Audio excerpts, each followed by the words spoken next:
32, almost 33 years. It's a great company. We've built it from 10 people not all that long ago to 32 people today. We continue to grow. We're hiring people all the time. If there's one thing that I could do, like before my time is up at Chapman, it is making sure that we've built a company that will stand the test of time. And my goal as the current owner of the company, or one of the owners of the company, is to ensure that we can pass the ownership of the organization on to the next generation of people coming up the ranks today.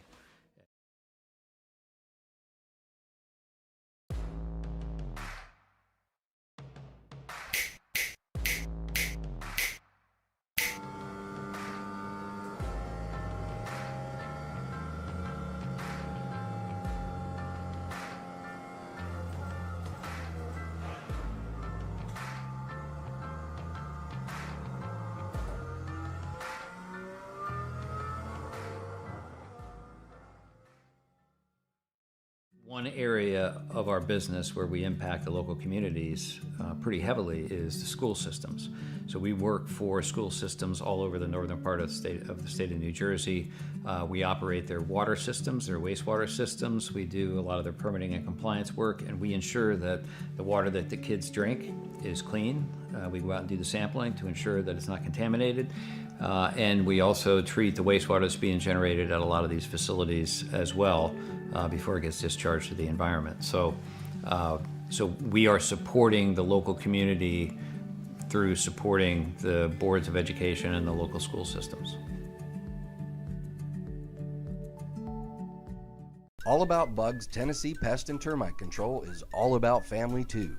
Our family-owned business has successfully been in operation in Sevierville and surrounding areas for almost a decade. Especially during these times, a pest-free home is necessary for a sustainable, disease-free home or business. Our services include residential, rental, commercial, hotel, motel, cabins, you name it.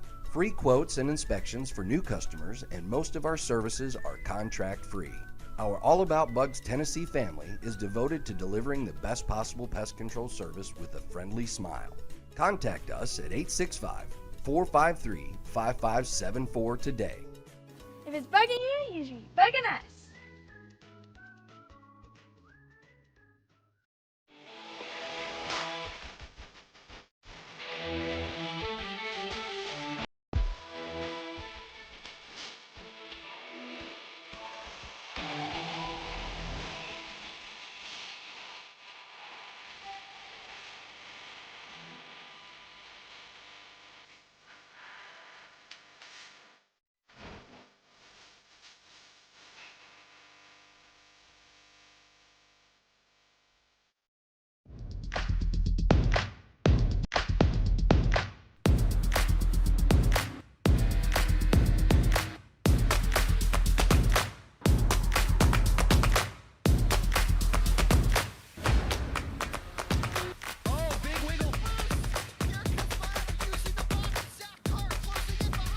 And here comes Milo, big run out of 4. He's going to be there. Tristan Martin's there. Cannot count out to 37. Oh! No, gets burned! Cabot, where did he come from?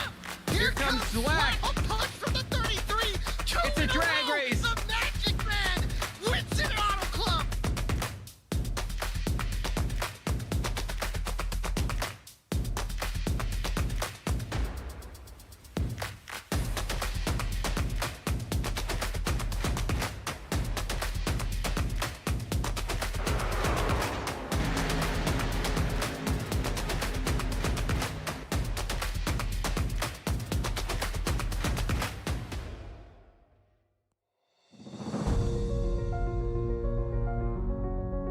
High speeds continue. Restrictor plate racing never used to be back-to-back on the NASCAR schedule, but with the repave in Georgia, it's exactly what we're about to witness tonight.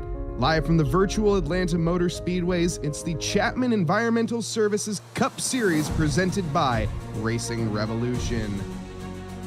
I'm your host, Mike Noss, and joined alongside me tonight, our producer and color commentator, Morgan Cook.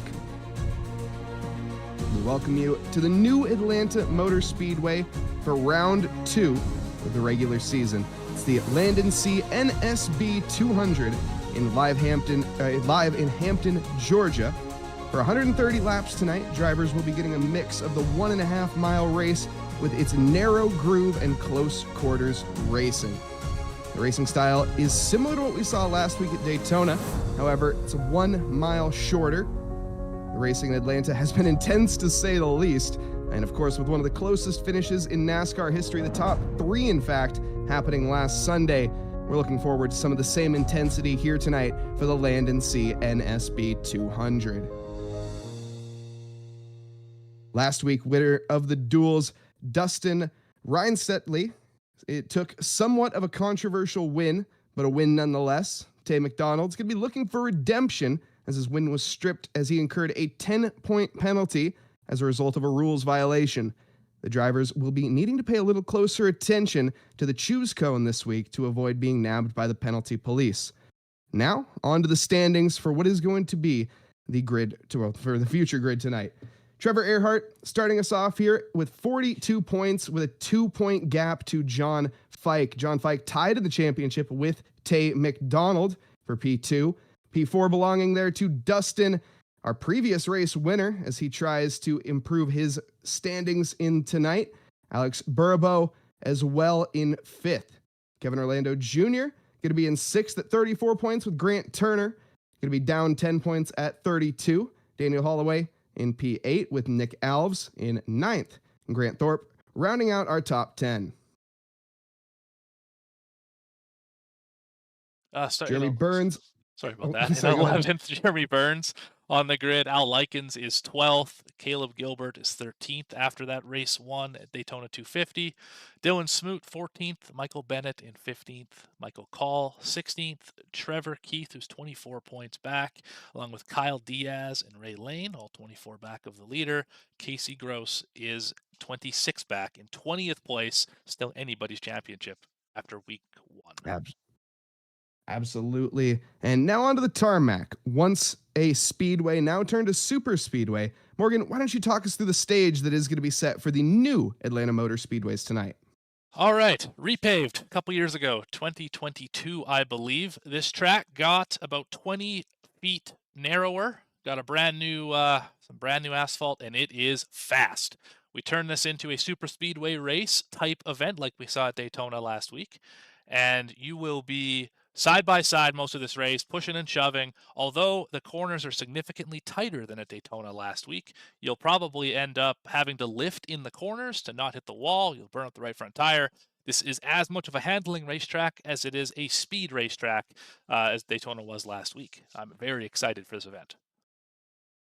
Absolutely. And of course, this track is littered with history, not necessarily the newest model of it, but it has been back from the 1960s. This track coming out in 1960. And, well, none other than our previous president of the United States, Jimmy Carter, worked at the ticket booth back in the 1960s, in case anyone was curious. So a track that, once again, never fails to deliver. And it went from a quad oval to a symmetrical oval in 97. But I tell you what, why don't we take a little bit look here tonight at the race analysis.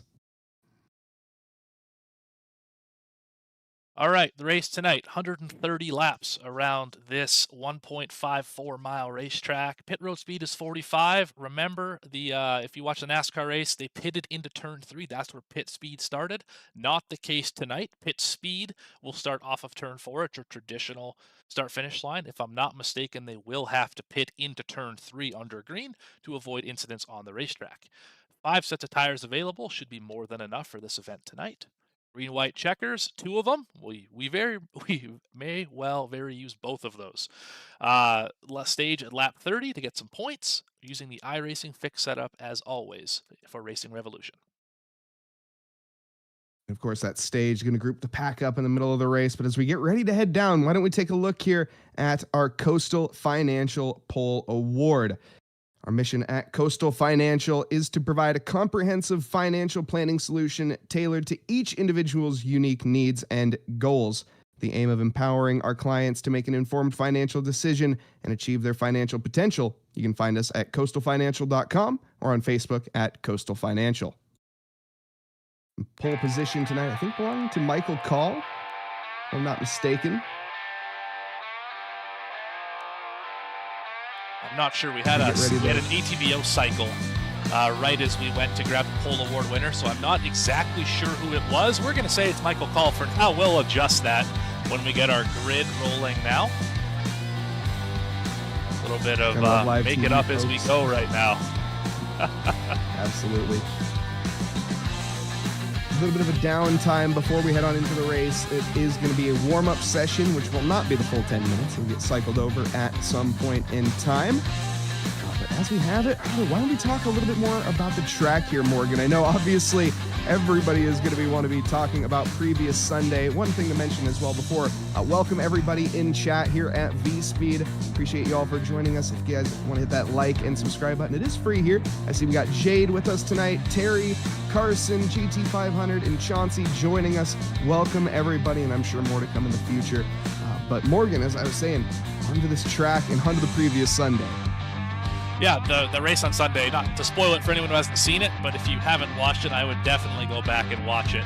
A cars-type finish across the line. I mean, you can't ask for much more out of a super speedway type race for it to come down to a matter of inches. Really quite spectacular. The racing was great throughout. We had 2 and 3 wide, at times 4 wide battles into the corners, and I think almost every car had some sort of damage after that race. I don't expect that to be the case tonight, all the damage. These drivers are very good at what they do, and I expect them to be able to keep it clean in those 2 wide processions as they go around this Atlanta Motor Speedway. Yeah, absolutely, and it was an absolute thriller once again. Go check that out.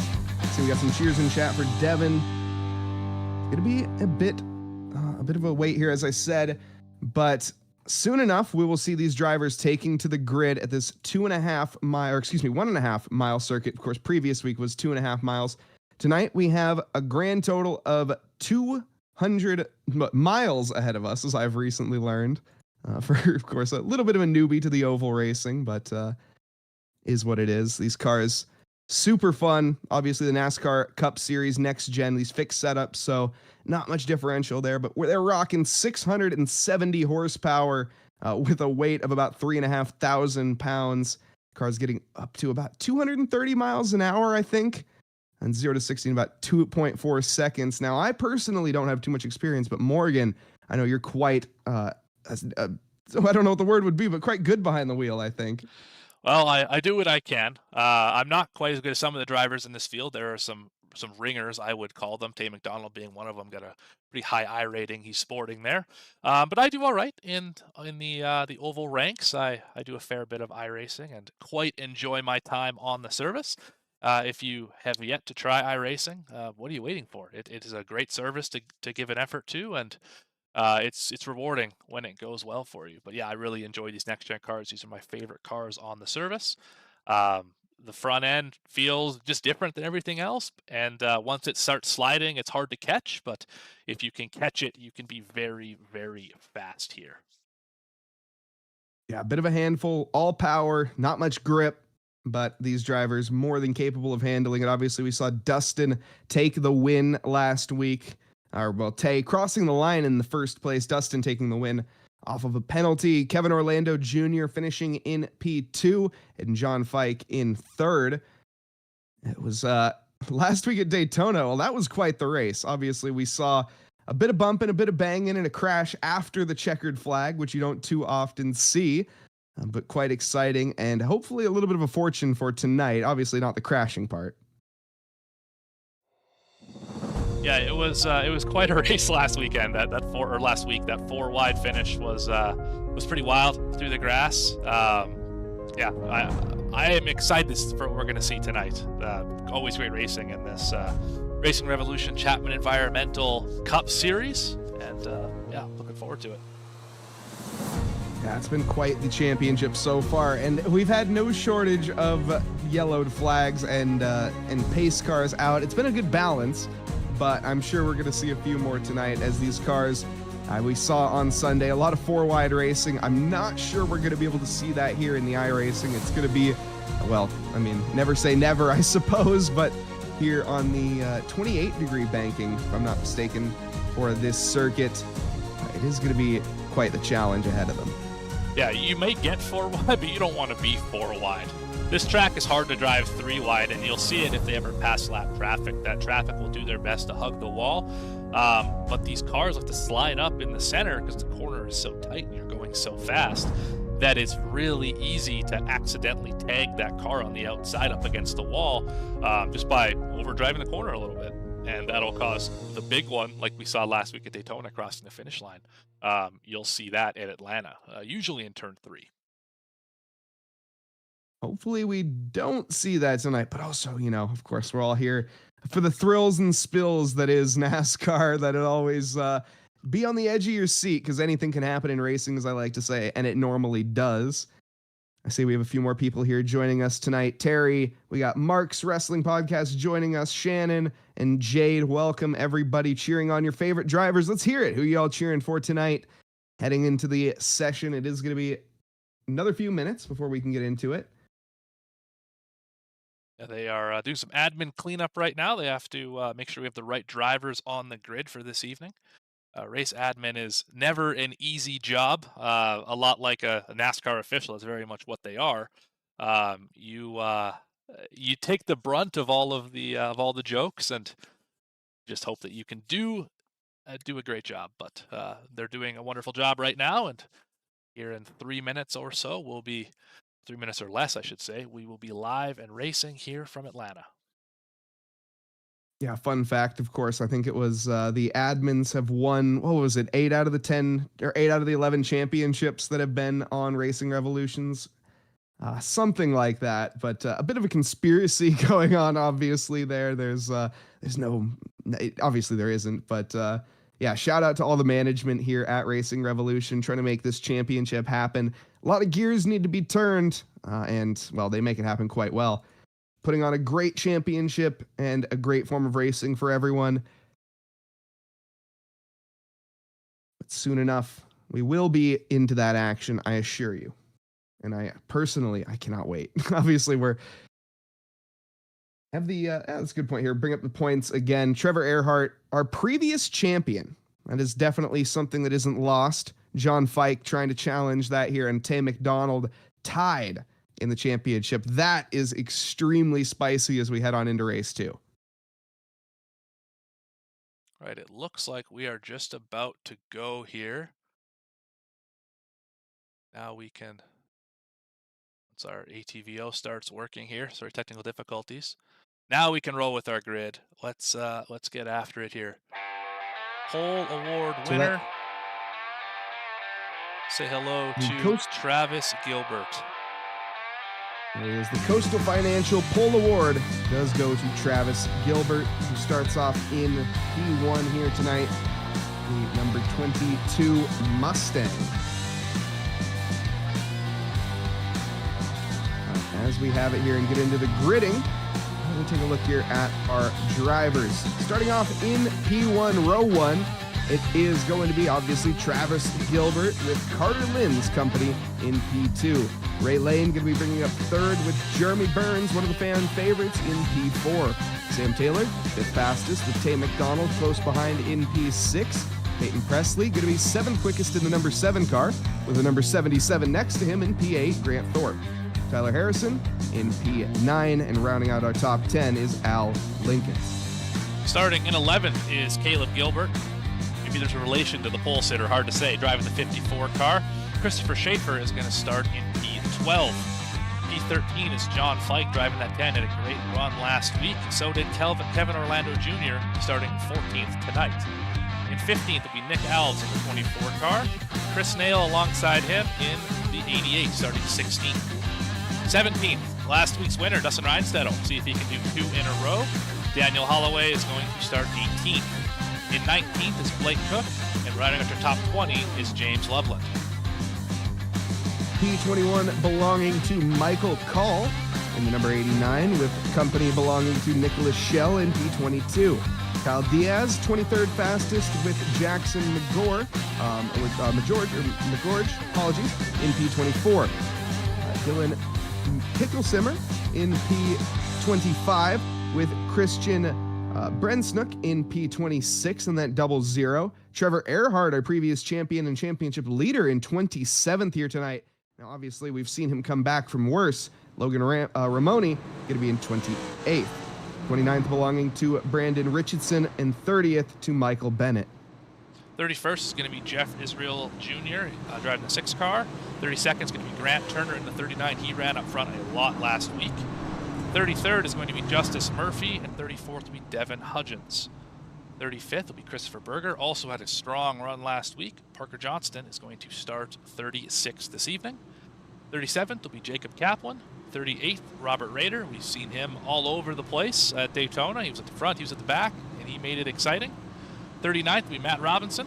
And rounding out your field, shotgun on the field, the 20 car of Chad Lancaster. Jacob Servich in 41st, Kess Gross in 21st, and a few others behind. We are going to be pacing, though, here and getting ready to go underway soon enough. It's quite a full field as we have it. Pace car, though, going to be getting ready to pull in soon enough. And look at those cars. You can see the banking is full tonight. Yeah, this is a big field for this race. Not sure what's going on with my timing and scoring here, but we are going to find out here when they take the green flag. I think the lights are out on the pace car.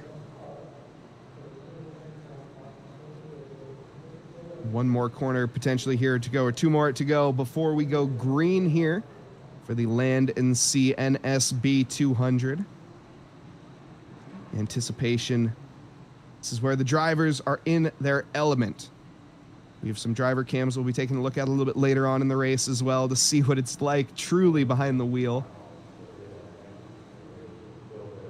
As it stands, this is going to be that calm before the storm.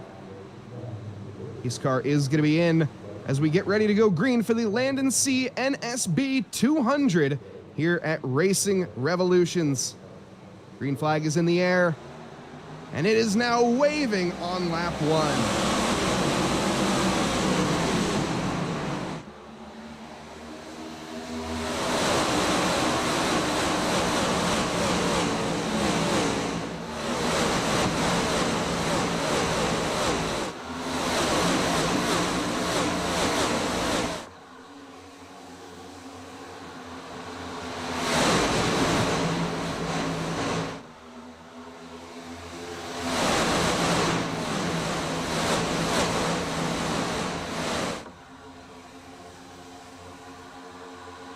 Jeremy Burns on that high line, looking very strong here, getting a nice shove from Grant Thorpe behind. Al Lincoln's trying to do what he can currently up top there. Top 2 here, looking very dominant. Burns, once again, one of those fan favorites, starting strong. Can he keep it up, though? He needs to really rely on the number 77 here. We see that outside lane, though. They're going to be gaining some momentum here on the exit of this corner. I think we're going to be seeing them storm up towards the side panels.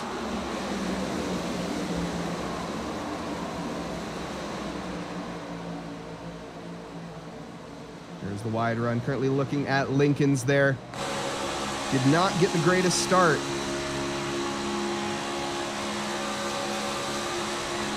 It is tough work running the top. You have to be committed to it. The car behind you has to be committed to you, or else you'll find yourself backing up throughout this field. They get a really good run off the corner. That's a staple of the high side here at Atlanta, old and new configuration.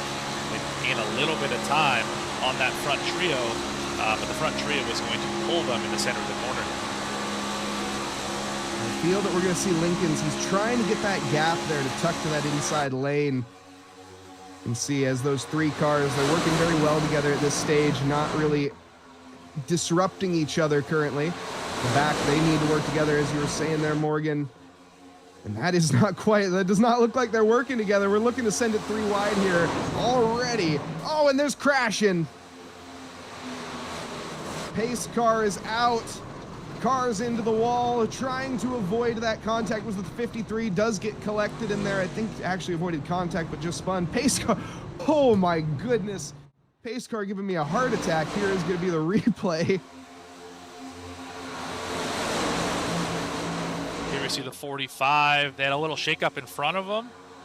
45 went to the bottom and ended up getting hooked as the car behind him, I can't quite tell who that is, is that the 58, was trying to push him, and just didn't quite work out for the 45. Got hooked, turned into the wall, and then the whole field was involved. Let's have another look at it here. Let's do a let's go with a gearbox look. So see the car right behind him there. So they're checking up. He goes low, car tries to follow him, hooks him into the wall. And that's going to need to be one fast repair by the 45. Bit of a miscommunication there on the field as those drivers just not quite reading each other well. It caused a lot of cars to get collected in that incident.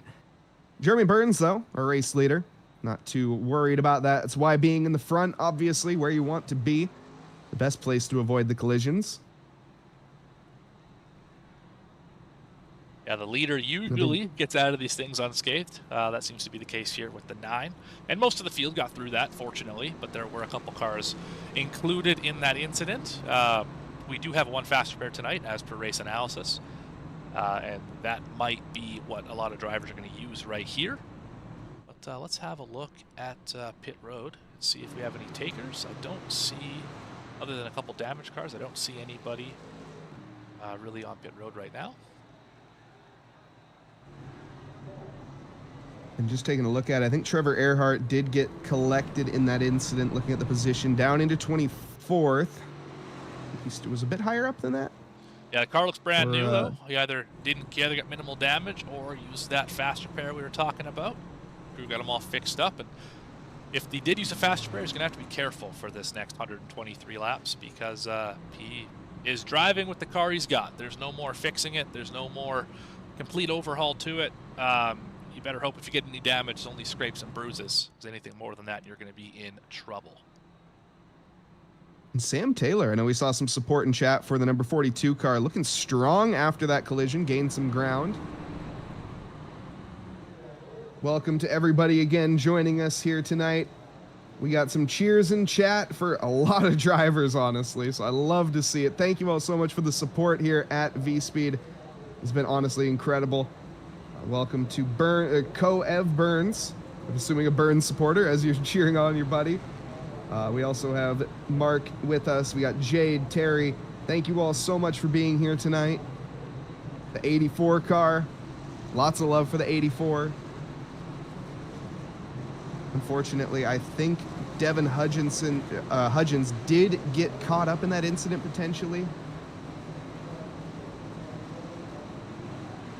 Not sure about that, but he is currently rolling in the 27th position. There he is right there. Still gained 7 spots though, so good start to the race for him. Nothing but forward to go. That's right. Pace car lights look to be out, but hard to tell from this angle. They still flashing? They might still be flashing. No, they might are have out. another lap. They're Nope, out. they are out. Ready All to right. go. Pace car coming out early here at Atlanta. Sure, it will not be the last time we see it. Well, I take that back. I guarantee that it's not going to be the last time we see it, as we have a stage ending at lap 30. The road guy is learning how ovals work. Look at that. Yes, we do have a stage break at lap 30. I don't think you guys have those over in your road racing. No, we most certainly do not. But the pace car is in. We approach the line here once again. Landon C. NSB 200. As we go green again, Jeremy Burns does take the lead, or take the green flag, and immediately storms in the lead lane, though, getting a pretty good dash to begin with as well. Lincoln's also still on that high line, favoring that outside. He has not been able to fall to the inside. Now, the question is, does he want to? I think now he does. He is currently all on his lonesome. Yeah, he's going to get freight trained here. That's a good move, and a couple cars gave him the how do you do and went bottom to top. That's going to make it interesting here. 3 wide. They all sorted out. 3 wide indeed. Car dashing to the high line. Nobody really sure where they want to be at this stage, but as it seems, no one really wants to be on the high line. That mobile car peeling out. That's Lincoln's again. Really comfortable in that middle groove. And the middle groove is easier to run when you're on the top. Sorry, on the front stretch is what I'm trying to say. We'll see it here as we come. We're 3 wide right now. We'll see it here off of turn 4 here. The bottom, you never know if the car in front of you is going to go below the apron. So as the middle lane, you're just gauging it off of that car on the inside of you, and they have a pretty constant mark through that quad oval. So you can usually keep out of trouble pretty well there. The bottom, it can get a little hairy if you're trying to follow somebody below that line. There's a sharp change, and we'll see that tonight. I can almost guarantee it. Interesting up the front as well. Burns and Lane working very well together. You haven't seen any real desperation moves from Lane at any point in time. He's very content here in P2, driving that Ford Mustang in that slipstream there of Jeremy Burns. As you can see, really just riding it, lifting off early, saving some fuel, saving some tires so he can make an attempt later. Yeah, right now drivers, I imagine, are just riding until stage break, and then we look behind us and say that's not the case. Everyone's too wide, trying to get spots right now. Different world up at the front here. Mid-pack, obviously, not quite the story. We see 2 wide throughout. Nobody wanting to be bold enough at this stage to make it 3. I'm sure by the end of lap 30, or by the near of lap 30, we're going to be seeing these drivers think otherwise.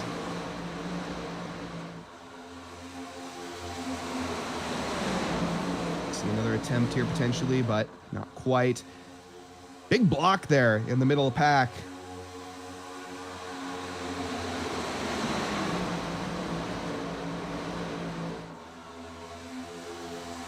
Everybody being fairly respectful though up to this point.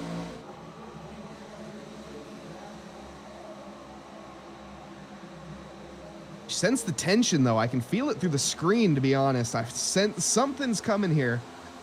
These drivers are all too, they're agreeing too much at this stage. We, at the end of this race, give it 90 laps or so. I don't think they'll be agreeing quite so much. They're giving each other a lot of room. You can see half a car length between every car, at least at this point. That will change. They'll be pushing each other. They'll be shoving. They'll be forcing 3 wide like we saw in that Cup race on Sunday. Yeah, it's not over yet, that's for sure. Sunday we were seeing some 4 wide action for a good towards the end of the stages. I'd love to see some of that here. Not yet, as we see cars moving, changing lanes, feeling each other out at this stage. Obviously these drivers have a few races racing against each other, so at this point you're familiar with the field around you. That's one of the beauties of league racing, is of course in race 1 a lot of new drivers, a lot of new faces, and don't really know what to expect. At this point in the championship, though, I think it's fair that these drivers know what to expect from each other, know who to so-called avoid, know who to be a little bit more cautious around, and who to absolutely send it on. No offense to any of those drivers.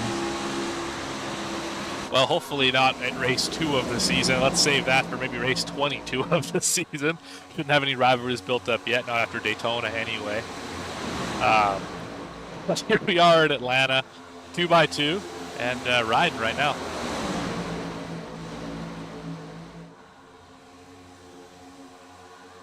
Bit of movement in that tail. These drivers try to advance or find any gap, any sort of light they can. 18 laps done here. Go by quick. Obviously, 1.5 mile speedway here. 130 laps ahead of us.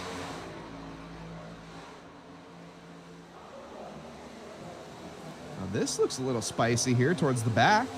Mid-pack. Last week's winner, Dustin Reinsettle, currently running 34th. I believe he was caught up in that accident along with Robert Rader. They are just riding right now. Can't get stage points right now, so they'll just be content at the back and spice it up later.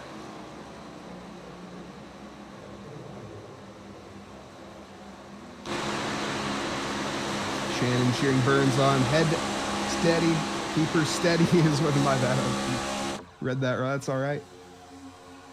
Big shove there. We're starting to see these drivers give each other the hurry up. The stage end is nearing. 10 laps to go.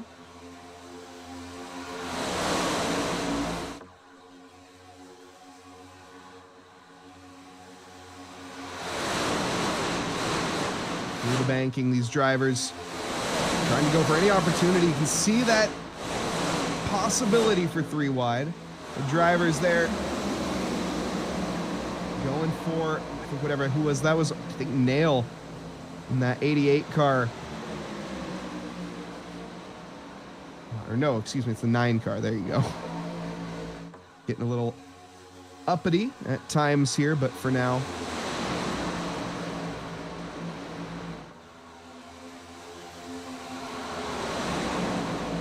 very respectful driving, I gotta say, Morgan. There's we were seeing a bit of maniac action in the actual Sunday race. We're not seeing really any of that here. No, like I said at the top of the show, these drivers are all very good at what they do, and I would expect nothing less from them. To be able to keep it together, keep it on the racetrack, and keep it out of each other's doors until maybe the end of the stage. Give it another 8 laps, and we'll see how we feel about that. And if we still haven't found anything, if we go to the stage cleanly, then I would imagine that lap 129 coming to 130 is going to be a little bit crazy. But time will tell.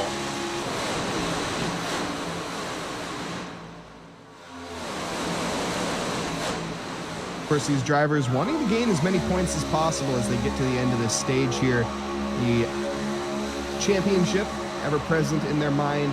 Obviously, all these drivers shooting for the title here, rather the playoffs, I should say. So they can go and contest for that title.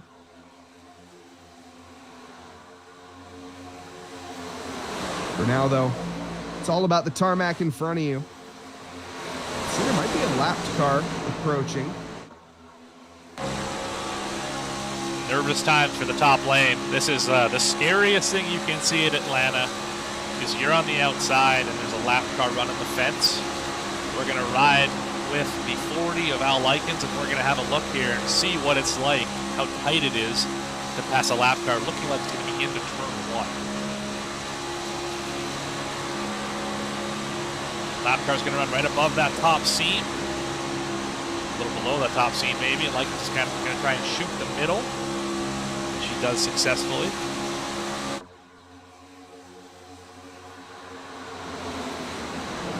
Pretty wide there, of course, for the back marker. Oh, as he gets pinched into the wall there. Keeps it clean, though. Both drivers managing to survive. I think they lost quite a few positions, though. Was that Fike? I believe that was the 10 of Fike. I think you're right on that. It absolutely was the 10 of Fike. Going to be a bit upset after that one, I would imagine, is Jonathan Fike, but head down from this stage, can only look forward. And you can see just how much track these drivers are using in the center of the corner. In fact, they scraped the wall a little bit there on the exit, the 66 and 27 did. You can see just how wide they have to go because that's how worn out the tires are. We'll see it again here in turn 1. The bottom line can't keep it on the bottom. They all wash up a little bit, and that's what ended up causing that incident between the 45 and the 10. These drivers, no love lost at this stage, but as we get closer to that lap 30, you can see the 3 wide ever present going here and there. 3 wide again through the banking. That's a battle for 4th currently. Tay McDonald, I think Taylor involved, and Likens settles out.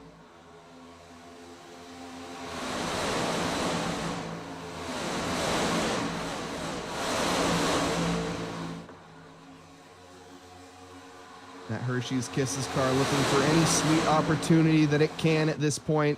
It's going to take a miracle. Never count out the likes of Holloway. Likens, excuse me.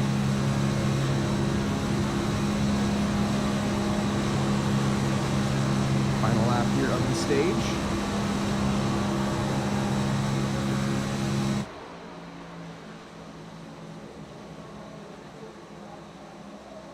Or no, excuse me. Is it lap 35? We'll have 1 lap to go, I believe, in this stage. So this one, I think, then 1 more.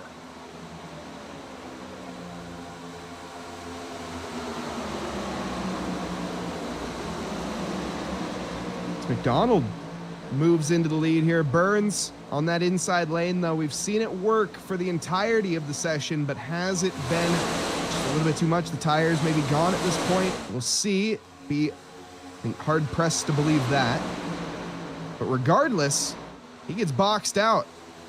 Jeremy Burns needs to find something, and something soon here, because it looks like Tay McDonald is going to be taking the stage win. And he is, in fact. Tay McDonald leads 2 of the laps here in the race, one of them being the stage win. Pace car will come out now, and the drivers are presumably going to go for their stops. Congratulations to Tay McDonald. I believe he won the stage last week as well, if I'm not mistaken. He won stage 1 at Daytona.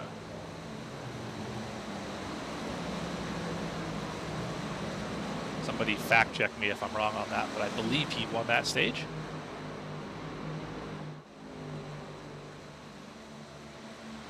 And obviously, Tay McDonald looking for redemption tonight, as I'm sure it is fresh in his mind that he had received that penalty. Obviously, unfortunately, that was due to the choose cone violation. I don't know if, Morgan, you want to explain a little bit more about that? Yeah, definitely.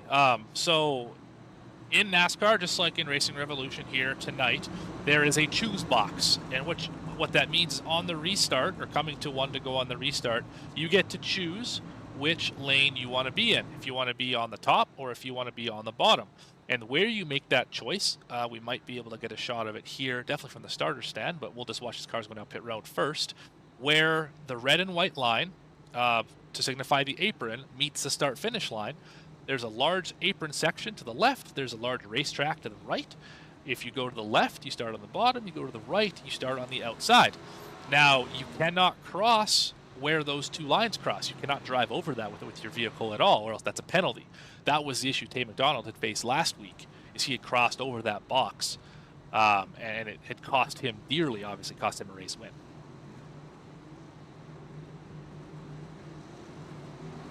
Let's see, a little bit of a shakeup here. 29 car actually comes out in the lead. Looking at it, they were... Oh, that's Tay McDonald. My bad. That's right. That's right. Never mind. Nothing spicy there. Let's do it. Kevin or Jeremy Burns livery mixed up there for a moment. Yeah, all good. Well, let's do your top 10 as they run after stage 1. This is after pit stops, obviously. Tay McDonald, stage winner. Yep, leading. He is going to be leading us away here at the beginning of this stage with the green flag restart. Jeremy Burns in second, with Kevin Orlando behind in third. Ryan Lane going to be coming up in fourth, and Daniel Holloway in fifth. Grant Thorpe is going to roll off 6th for this restart. In 7th, there'll be Christopher Schaefer. 8th, Chris Nail in that Avocados from Mexico scheme. Love that car. 9th will be Travis Gilbert. I believe he sat on the pole. And Grant Turner is what you roll off 10th in that Hot Wheels machine. The drivers are eager to get back underway. Obviously, they're in their office here. This is one of the things that I think people fail to recognize is just how much work obviously goes in to these sim racing events. And big shout out to all of the families. I know we have a lot of spouses as well as girlfriend/boyfriend in the chat, which you guys, big shout out to all of you for putting up with all of our sim racing, annoyance. It takes some time, it takes some dedication and some lonely nights, and we thank you.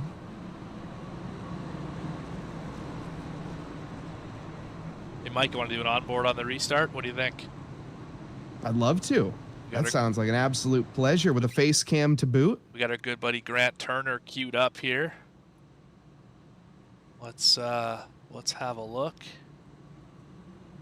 There is Grant himself. The driver info. Let's do a gyro cam. See what he's dealing with inside the race car as we roll through 3 and 4. Now this is just a terrifying view. For anyone who hasn't actually experienced oval racing and driving side by side in these very loose cars, a salute there from Grant Turner to boot. He knows what his job is here. Ooh, restarting in first gear. Interesting strategy. We'll see here. He tries to get the gun here. We're We're going to see as we go green, green, green again. And oh, it's a little bit of a jump there. You can see him having to immediately lift off the throttle. But he goes straight into the back bumper there that's Travis Gilbert in front. Up through the gears. This is just how tight this racetrack is. You're full throttle, but keep it pinned down to that red line. Gonna get up to fifth here right away. You can hear it. There it is. Oh, just about at the lift out of the throttle.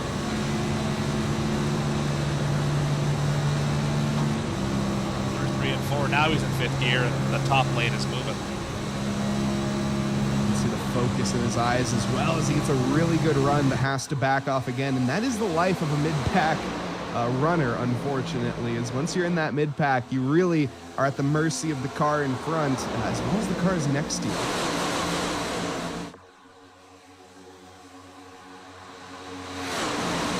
The outside, though, with a tremendous amount of momentum. Tame McDonald on the race restart here, dominant, with Orlando Jr. close behind. Lane in third here. Ryan Lane was in fifth at our pit phase, or when we changed pit stops, but he's made a couple positions up since. That high line, though, looks like it might come to, or might get punished here a little bit if they're not careful.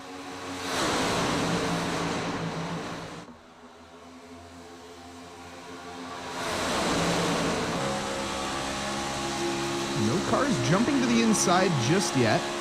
Still fairly satisfied as they run there on the outside. Now able to carry that speed on and running in that group. Now Morgan, obviously I know the inside line, a little bit quicker at times, not in terms of the run, but why don't you explain a little bit of the physics that's happening here? Right, so the inside line obviously shortest way around. I think we all can realize that. Where it's different is you have to turn the wheel more into the corner to go down to the bottom. And it wears out the right front more. It's harder to stay connected to that car in front of you. Whereas on the outside, a lot less wheel in it. You can kind of take a nice wider arc through the corner, keep momentum up. And it allows the top three cars, as we can see, the 44, the 29, and the 77. If those three cars are all close together, that lane moves forward. If they're separated, if that 77 is another half car length back, or the 29 falls off the 44 like we're seeing right now, the inside line moves ahead. It's really a chess match between those first three cars, and whoever has the best trio will move forward. Whoever has the least effective trio will move backwards. And that's how you race at Atlanta. It's all about teamwork without your teammates. That's right. And that outside line currently working better. Coming back, though, to the inside. Still, though, looks like we're going to be sending it 3 wide here into turn 1. Cars following through, that 27 falling victim of brush of the wall momentarily. You can get away with this right now, but you can't get away with this in 20 laps. So better get it sorted right here. 23 dives in on the 88. They're still 3 wide, 2 rows deep. Double 3 wide action here. I smell something cooking up as they try to send it 4 wide briefly. Think better of it. And everybody back into their 2 wide formation. The 26 car needs to pick a lane here, not get caught up in the middle.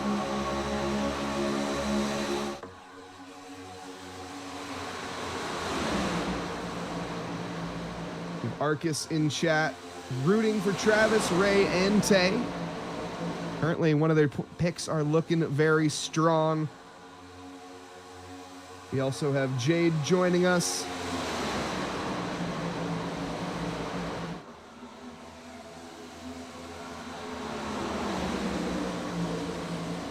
Car coming out of pit lane, stranded. That is such an awkward spot to be in. You just have to wait for that whole pack to run by.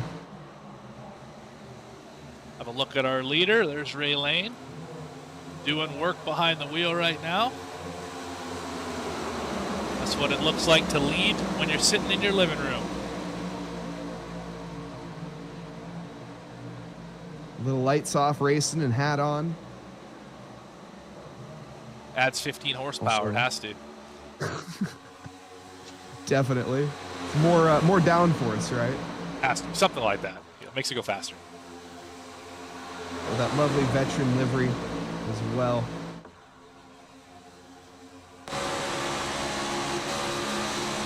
Big shove there. McDonald getting a bit impatient, but also trying to work and stay out of range there from that pack behind. You can see they've developed a very, very comfortable lead, honestly. At this stage of the race, a good half second, it seems, to that inside lane. The top lane Obviously, is at any point rolling in right time. now. Definitely. Yeah, they can choose to slam down whenever they would like, but no need. They're very, very comfortable at this stage, working together nicely.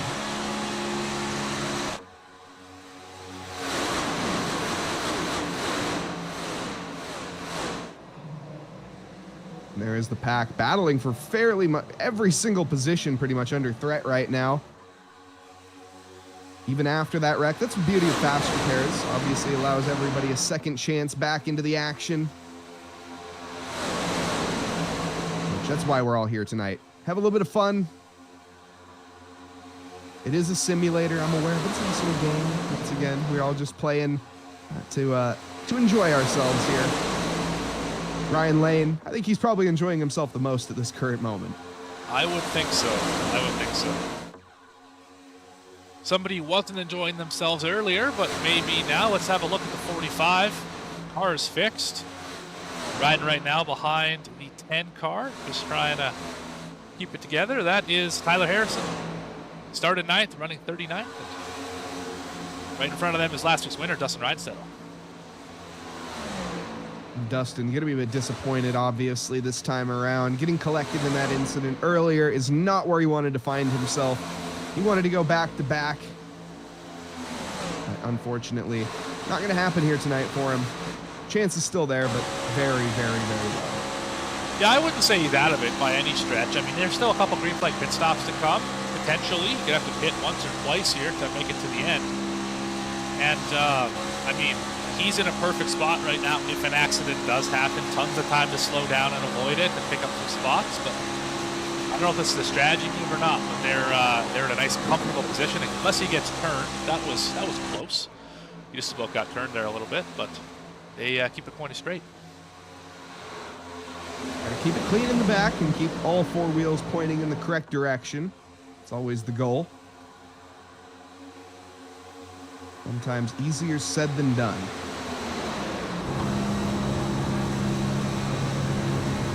Back on board here. Hudgens goes for the big run. Tucks up to that bumper and pushes. I think that is Ramoni in front. Not sure if you heard that a little bit ago, chat. The big tire squeal. That's how hard these drivers are pushing it on the bottom. Is that right front? So you can hear it here. You can hear the tires. Little squeal as he goes on the bottom, turns 1 and 2. That is that tire crying out for life, crying for help at any point, but these drivers, well, driving the cars like they stole it, and as they should.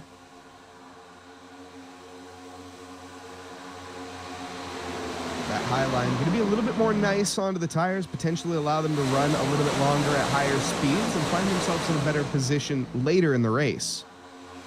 Now, obviously, that allows for that inside lane to be maybe going for the undercut, go for some earlier set of tires and try to use that speed advantage. But as we've pointed out in previous races, you need to, especially on these super speedways, you need to be pitting in groups of 3 or 4 or even more than that just to ensure safety so you don't get stranded out there and lose, well, potentially up to 2 seconds a lap. Yeah, that's right. You'll definitely want to pit with, I think 5 here is optimal. If you can run about 5 cars in a single file line, you should be in pretty good shape. And that will be your best chance of success. But you all have to pit into turn 3 underneath this red line we're seeing right now, and carry your speed and not speed onto pit road. It's really easy to wash up the racetrack on the caution, and drivers will be doing their best to avoid that. Also be interesting for those mid-pack drivers. Thankfully, those on the outside line, now obviously that's one of the problems on the high line is when you have to pit, you have to go down the inside and, well, basically cut through an entire lane of traffic. And if you have cars there, you're not going to be able to make it. We saw that on Sunday. An incident obviously involving that car trying to go down to the inside, and it didn't quite work out. Looks like these front pack not going to be worried about that too much at this stage. It's always going to be a problem in these big oval speedways. Yeah, that is right.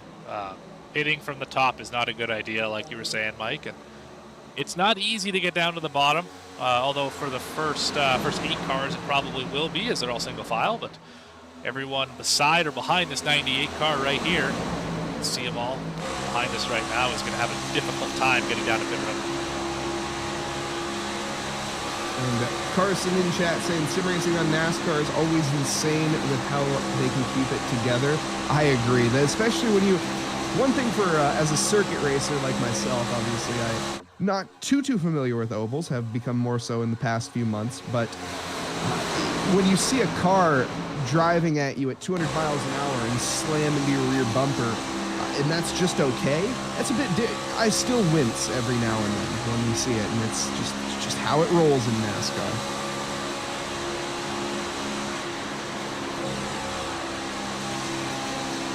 Here's what it looks like when you're pushing the leader right now. Hey, McDonald. Probably gonna have nightmares about the hashtag on the back of that car. Yeah, absolutely. But also a great hashtag to be had, of course. Big thank you to all active servicemen and women out there, and unactive. Thank you all for your service as you make what we do possible. So thank you all. Of course, also to our first responders. You guys are amazing as well. Big shout out if you get some love in chat. That'd be great.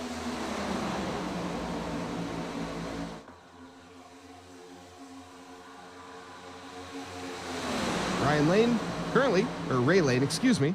Ray Lane currently leads the way. He's led the last, I think about the last 19 or so. I don't think he's given the lead since he took it. And that top lane is doing what they need to do to slowly but surely move away from the rest of this field.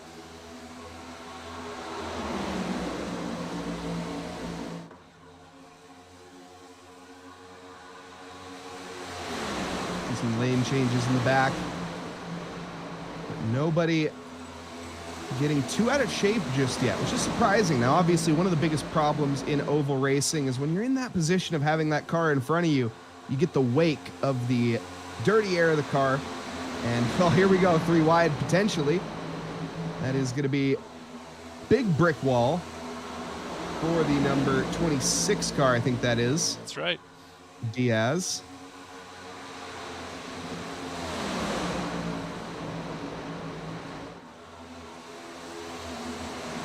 But yeah, that air coming off the back end right there is one of the more dangerous positions, obviously, where it can just push your car in that wrong way, get your car loose, and really just without even a warning, your car will just spin out and back end will step out. I'm sure, Morgan, that you're very familiar with that feeling. Yeah, the air in Atlanta it's difficult to understand, and you really can't explain it well enough until you feel it. The tires are awful. You're right now just trying not to wreck. When you get somebody who gets right close to your back bumper and it makes the car want to spin, you get somebody who puts air on your nose and it makes it want to drive up towards the fence. It's a really precarious time right now for a lot of these drivers. They're doing a great job handling it.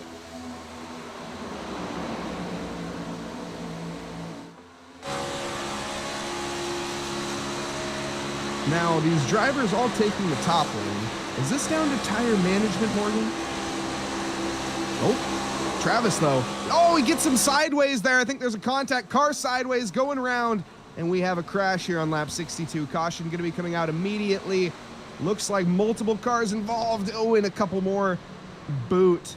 Big damage picked up here. It looks like, I can't quite pick out who that is. That is the 98 car. 39 also involved, the Hot Wheels. Yeah, here you can see it. Big block sort of thing happened there. And that little net code, unfortunately, this rack and pinion steering really hard to save the car once it gets turned sideways. And the 98, unfortunately, got sideways there, and we can do an onboard here and see what he felt. Let's have a look. So We are at a turn 2. Following behind the car in front of him. Nothing crazy happening. I believe it's a 23 up there. We're off the gas. Tight, and it's turned. And then into the wall. Tries to save it, go opposite lock, and there you can see him just trying to get to that escape off to the side. Stay out of harm's way. Nothing he can do, though. That front left suspension you can see is, well, not quite how the engineers had it drawn up. No, but fast repairs exist. I think a lot of these drivers still have their fast repairs left. I know the 45 and 10 didn't, but I think everyone else should be okay for fast repairs. And we'll see if the 98 can get back in this race, and the 39 as well. Tough break for those guys, but that is pack racing at Atlanta. Yeah, as Carson was in chat just pointing out, especially on super speedways, you have to pick a lane. It's a total coin flip and hope that nobody messes up in the lane. Yeah, well, we saw, as you said, exactly that. And as Ark is pointing out, it was 100% net code, no contact. Agreed. It is unfortunately one of the things of sim racing, you know, that doesn't quite happen in real life. But it's, you know, it's one of the things that can happen. Yeah, definitely nobody to blame in that situation. I mean, car got tight, had to lift, car shot to the inside, and then netcode, as you aptly pointed out, chat. Good job on that one. Obviously turned the lead car around. It is what it is. It's a part of iRacing. It's a part of the sim that we all know and love. It's just the way it is. But here's a good shot at the choose. Oh, they're actually pitting off of turn 4. Interesting. So here's a good shot at the choose. We'll see it here in the screen. Right at the bottom right side of the screen, you have where the red line, right where the 77 is now, meets the start-finish line. That is the choose box. So you can't cross over that. Everyone looks like they avoided it. Another shot of it. Everyone's avoiding like the plague because you don't want to get the penalty. There goes the 24 at the bottom. And yeah, that's how you choose if you're going to be in the top or bottom lane. Fair enough. Honestly, I didn't even know that. That's very interesting. All right. The more you know. Yeah. Looks like the number 77 car of Grant Thorpe has chosen the inside lane. Or Ryan Lane, excuse me, chose the outside. I think it was. Ryan Lane was leading us here at the start. Not at the start, excuse me, but he's going to be leading us at the restart. Started in P3, though.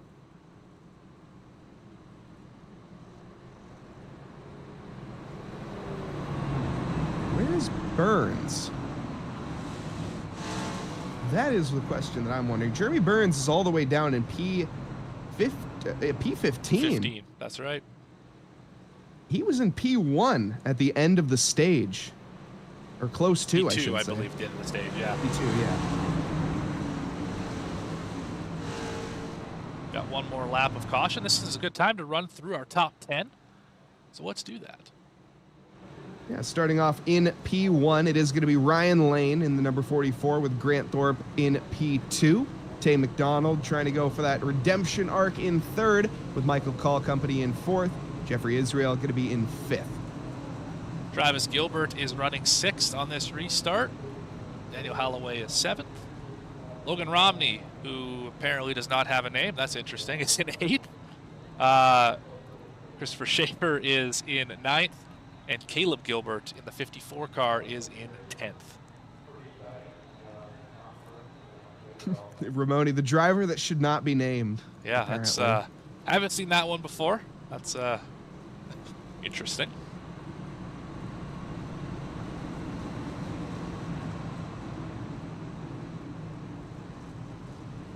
The pace car lights go out, and we'll be peeling into pit lane this lap. It's the fourth time that it has come out in this session. Third time? No, fourth time.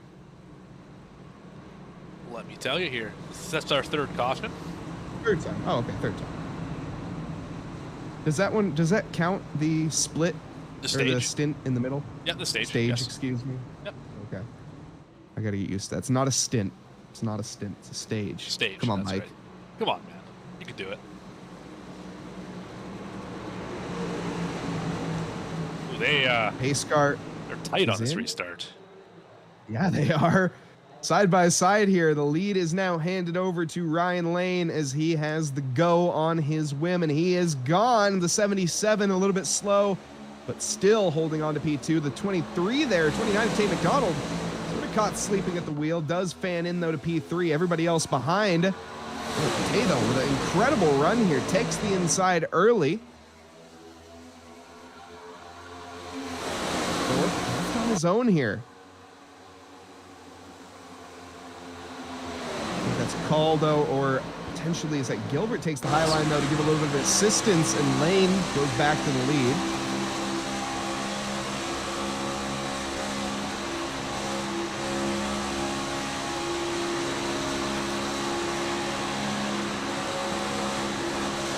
Such tight racing here. These drivers, no love lost again. See that back bumper of the Camaro so well. He rubbed the hole into it momentarily.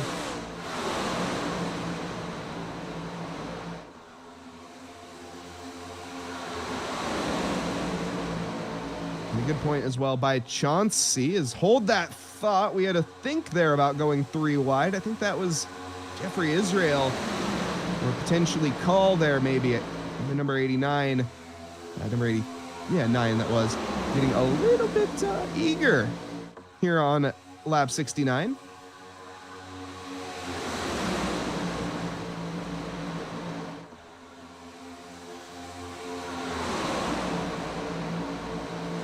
But as I was about to say, Chauncey pointing out the variety of ISPs and whatnot, more common, or you're surprised it's not more common on internet issues. That's just obviously, yeah, a problem in any sim, any online game for that matter, or any online simulator.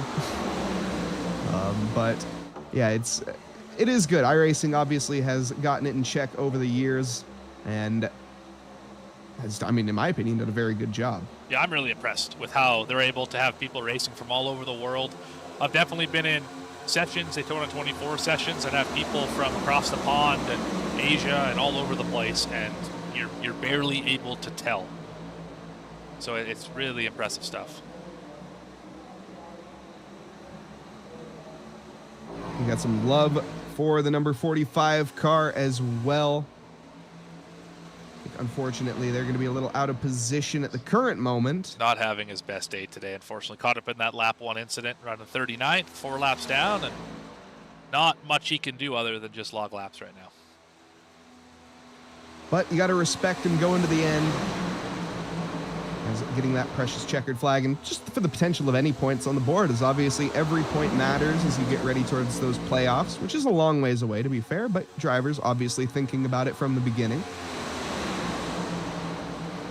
Yeah, a lot of drivers normally would say that the season starts after the Daytona 500, in this case the 250 last week.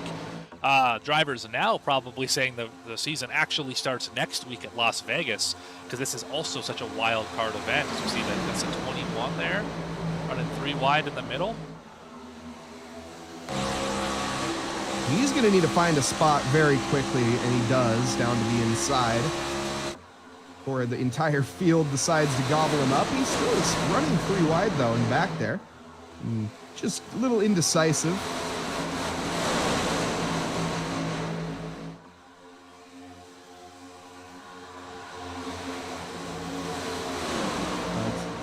Yeah, as you were saying, though, next week's race, of course, going to be over in Sin City, 1.5 mile speedway as well in Nevada. So we are March 6th at 8:30 Eastern. Do add that to your calendar if you are interested. We also have a new race leader. Nail leading the race currently. Chris, who hasn't found himself with necessarily too much luck in this early stages. He's starting P16, gets a tap, and he is round, and it is going to be potentially a big one here, but he gets hit out of the race lead there. Looks like pretty much everybody avoiding the contact, thankfully. But he is going to be fuming after that. Well, that is a commentator's curse. I don't think absolutely. I don't think we can frame it any other way. But looking back at the 23 car once again, just gets a push in the tri-oval or quad oval, a little off center, and he couldn't quite save it into the 29. And there goes the nose piece, and 42's in it. Oh, Good luck for the 7 And there there- through the 29.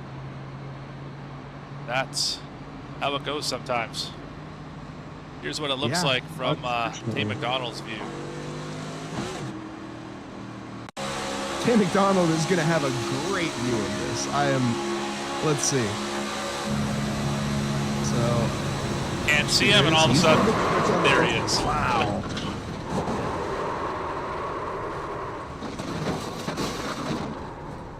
Oh, actually, yeah, I did not catch that Tay got caught up in that. Unfortunate.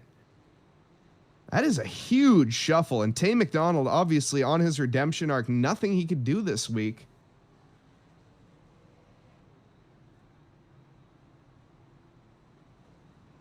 Looks like, I think also the 77 of Grant Thorpe getting collected in that briefly. We have cars, though, into pit lane. I think we may see a stop from potentially most of our drivers. Do you predict, Morgan? I would say so. This sets you up where you can pit, I think, one more time to the end. Although we did just pit about 13 laps ago, so it's hard to say. It's kind of a mixed bag. Could go either way. The 12 staying out for sure, and it looks like a lot of this field is staying out.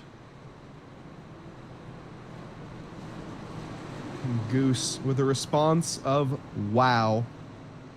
Honestly, well said. Yes. Wow is right.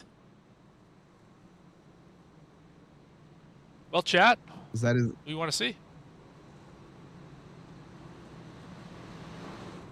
Yeah, especially coming out of that. And we now have Chris Nail, Justice Murphy, Jeffrey Israel, Caleb Gilbert, and Dylan Picklesimmer in the conversation. Running in the top 5 there.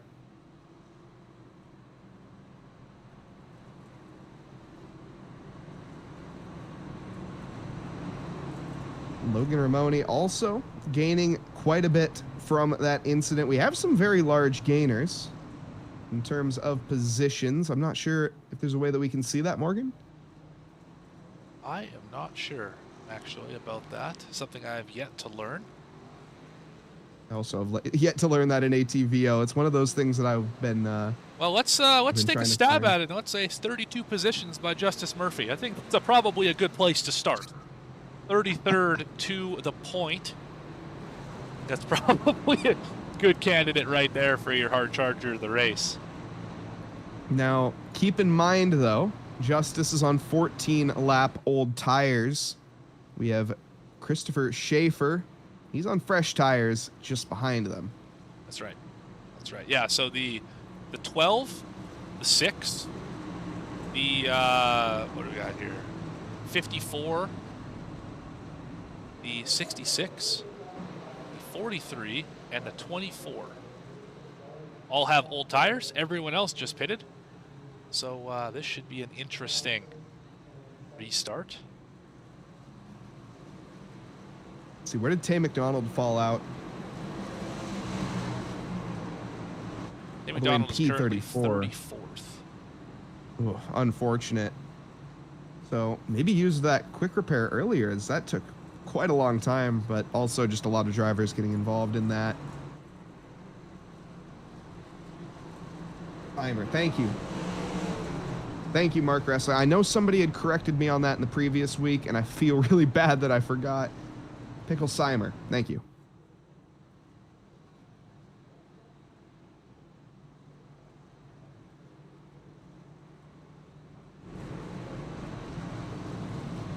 That's still under caution here on lap 78. The pace car lights should be going out fairly soon. We will see a resume of this race. Murphy, who has found himself in the lead, and Schaefer in P2. I don't think either of these drivers expected it at this current moment. Obviously, that fairly impactful crash, collecting some of our potential race winners here tonight. Yeah, Tay McDonald's certainly not out of it yet. If we go back and have a look at him just for a second here. He is 32nd, yes, still on the lead lap, but that car looks pretty much intact. So anyone in this field on the lead lap with 50 laps to go certainly has an opportunity to win this race. And Terry Hudgens cheering on the number 84 car currently sitting in P10. There's Devin Hudgens. You'll love to see it. Other big gainer tonight. 24-ish spots. Impressive run. Some love for Carter on the race restart here as well. Carter currently sitting in P4, the number 66. Pace car lights, though, are out. Pace car is in on this lap. Justice Murphy takes the title of the honorary pace car. As we wait here for Barney to wave the flag, and we go green, green, green, and resume here on lap 79.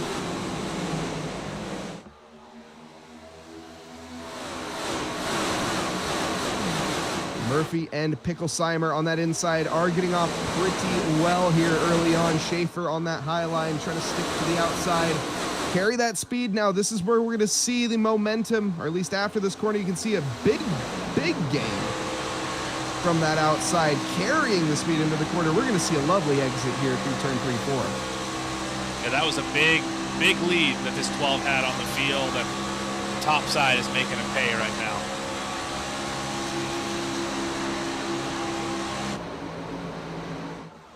Schaefer getting into the outside there. We'll see it. Surprised to not see any form of block there from Murphy. But to be fair, I guess he just has to run with the pack that he has behind him, work together. Is that his teammate, in fact? Potentially. In his next one.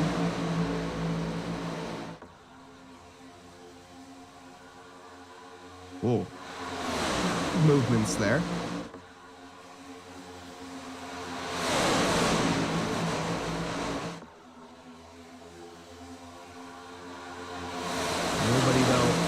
Too bent out of shape just yet.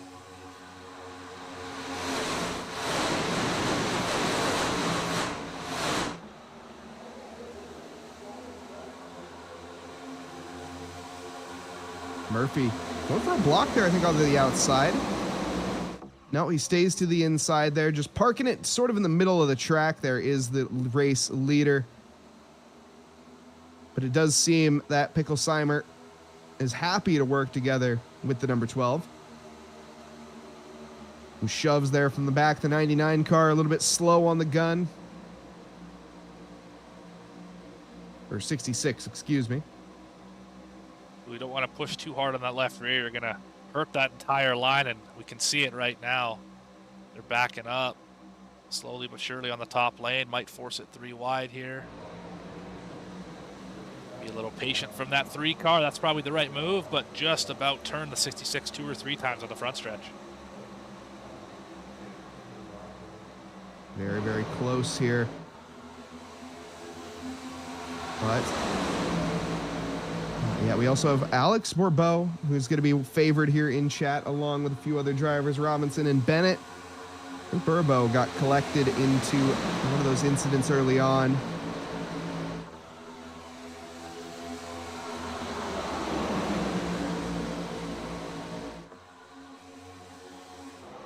Right there. Thank you, Yvette. Thank you, Jessica, for being here. And there is Bourbeau, currently sitting in P12. There's still plenty of opportunities for him as he sits in that mid-pack. Just needs to be careful, obviously. It's one of the more dangerous positions to be in. But you obviously want to be more towards the front pack than not, as that car gets a little bit loose onto the high side there. 3 wide. And the 3 car rooted the 66 out of the way off of turn 2, just about spun him out again. 66 said, "That is enough for me, good sir. I'll move to the top side and see if I can find a hole a little farther back in this pack." He's running quite well, to be fair, with no slipstream or bump. Here he is going to probably fall back into line, though. He does find that gap. The 42 car going to comply with him. And there's a car going very slow in the mid lane.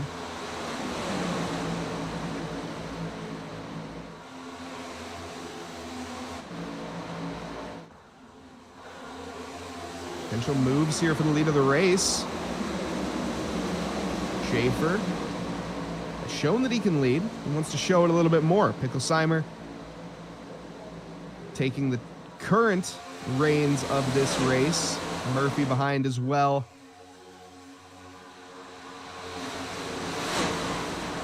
Car stranded on that outside lane there. That's the 41 of Erhardt. Erhardt, yeah. First time we've Falls really back in talked about line. him all day today. Big That's a good gainer. point. Yeah. Started in 27th. Up to 19th. That's a classic Atlanta day right there. It's a classic Erhardt move. Obviously, Erhardt leading the championship, heading on into this race. Started in P27, pretty much, a ghastly qualifying result, to be completely honest. But in terms of race pace, he clearly has made it up.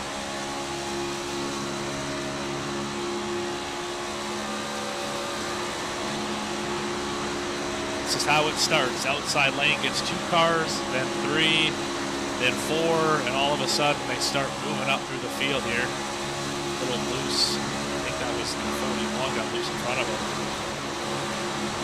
And look how much momentum this top side can gain. Passing cars here pretty easily as we roll through turns. Down the front stretch now. That was actually a really great shove there.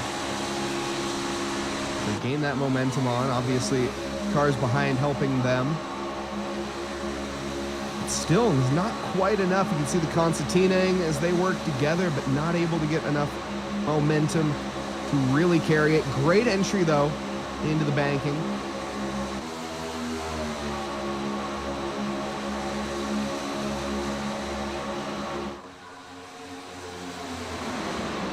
Throws it back on into T1 here.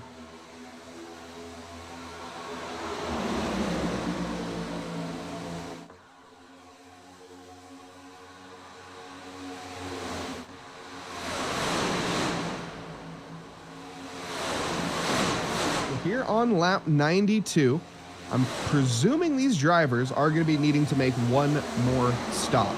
Now, Morgan, when do you predict that may happen? Well, you can go about 30, I think, what is the number here? 35 to 38 on fuel. So really any time now. You can make your pit stop theoretically in about 2 or 3 laps. And that give you a good look to the end here. As you can see, there's 2 packs developed. Something happened mid-pack that separated the field here. We didn't quite catch it. And now we have the 4 car leading this back. I believe the 4 car is a lap down. Doesn't exist on ATBO, which is unfortunate. That's going to be Cook down in P40 allegedly, but Like Cook. yeah, Very good. Not me. Thought that was a shot for a second, Mike. no, not Oh, quite. Not I wouldn't quite. do that, man. Tia, welcome. Cheering on the number 45 car. He needs some cheers. Got a lot of work to do.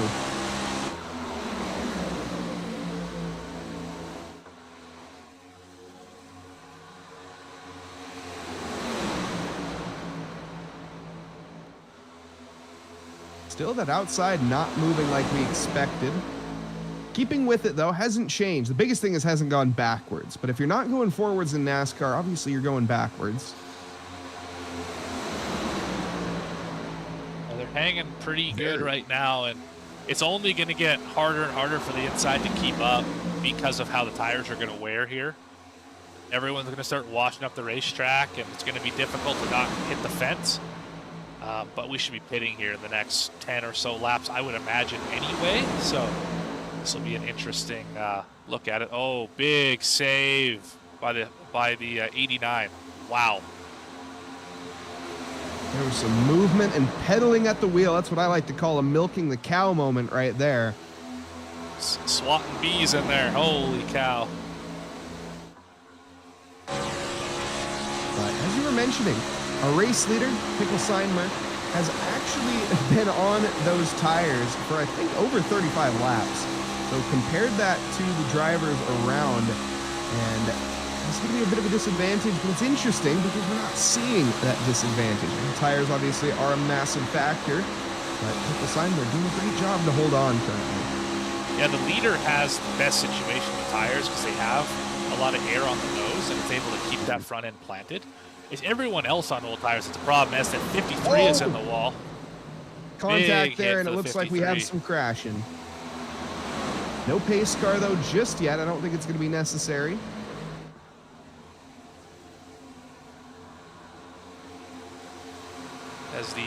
As the 43 comes to pit road, this is a scheduled stop. He had to pit now, or else run out of fuel, so that is not a surprise. But yeah, really unfortunate incident there for the 53. Let's have a look at it and see what kind of damage that car's got. It's not too bad, actually. The right front looks to be a little caved in. Nothing too crazy there. Still green flag on lap 100. A very interesting question from chat as well that I unfortunately cannot answer because I've only seen Talladega Nights. But top 3 NASCAR movies, Morgan. Oh, top 3 NASCAR movies. That is a good question. Talladega Nights, I think that's a clear-cut number 1. Definitely the most famous one. Days of Thunder, I'd say 2. Stroker Ace, B3.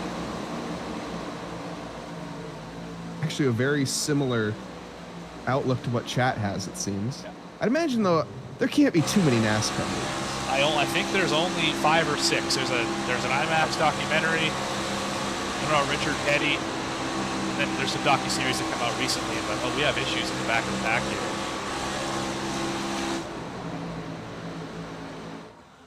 Coming to pit road is a little treacherous at times.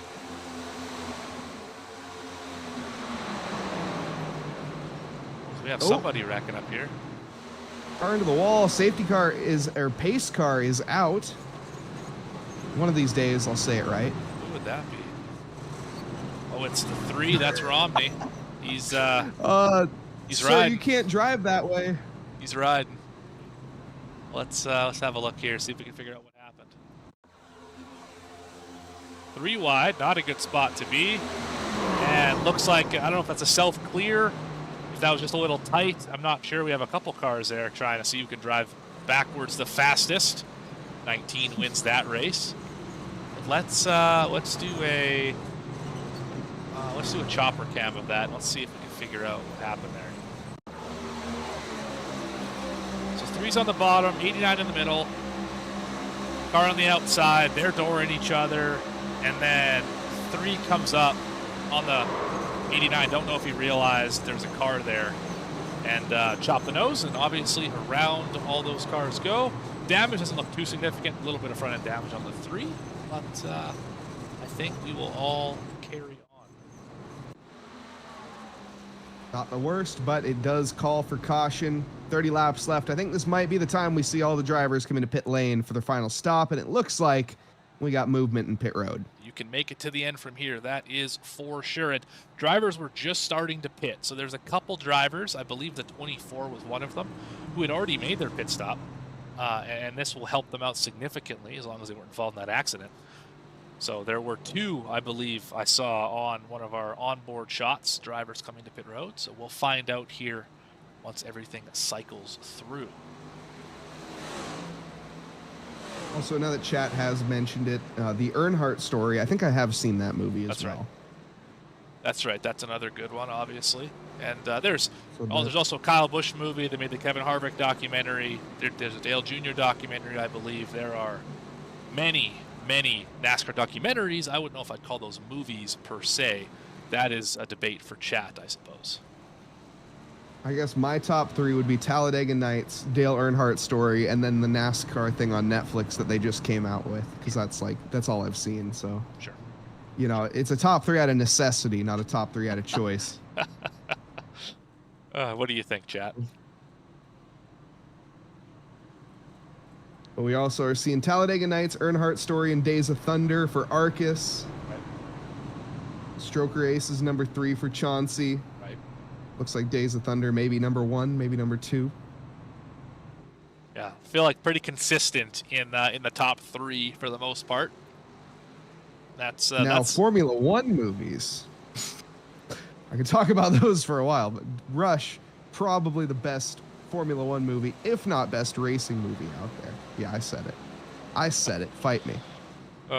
Well. Cars is also Lima Bean. Yo, low key though, great shout out from Lima Bean. Cars actually might be the best NASCAR movie. Yeah, I will say I will give some props to that one. Cars is pretty good for like having some historical figures in that in that show, and they do a really nice job of redemption story and all that. Obviously, we've all seen Cars. We all love Cars. Yeah, I'd allow that. Cars 2 is Liddy as well, according to Lima Bean. I haven't seen that one myself, but the first Cars movie... Cars 3 is not the greatest film. I will give you that. Cars 2 is not bad. Cars 1 takes the cake, but yeah, Cars 3 is not the greatest film. I will give them that.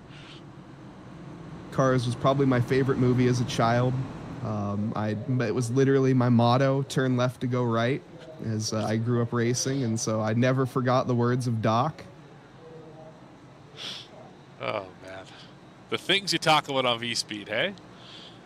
Oh, you love to see it. No, that's honestly, though, great shout-out from Lima Bean on Cars. But regardless, pace car is in. We're going to go green once again here on lap 105. Devin Hutchinson leading us away here. We've seen some love for him in chat. Can he continue it to the end? Erhardt in P2 looking for redemption as well.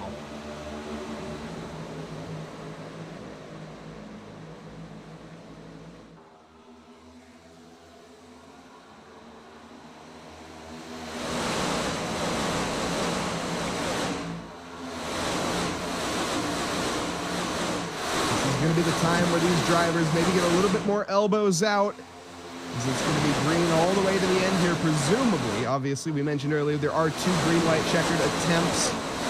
We may need those. We'll see. That outside, though, is carrying a lot of speed right now. Yeah, great put to the 41 as they go to the top. That's the 14 pushing him. Bennett, great moves there.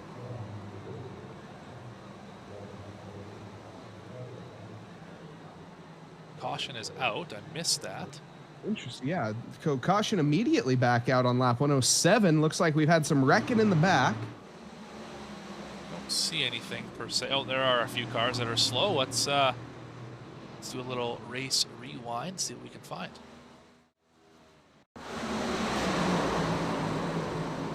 Car sideways immediately look like just about a great save. That's the 18 car of.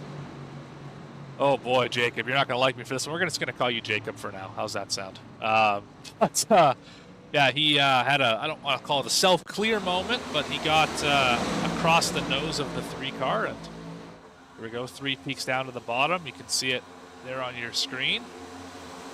He goes to the middle, 3 goes to the bottom.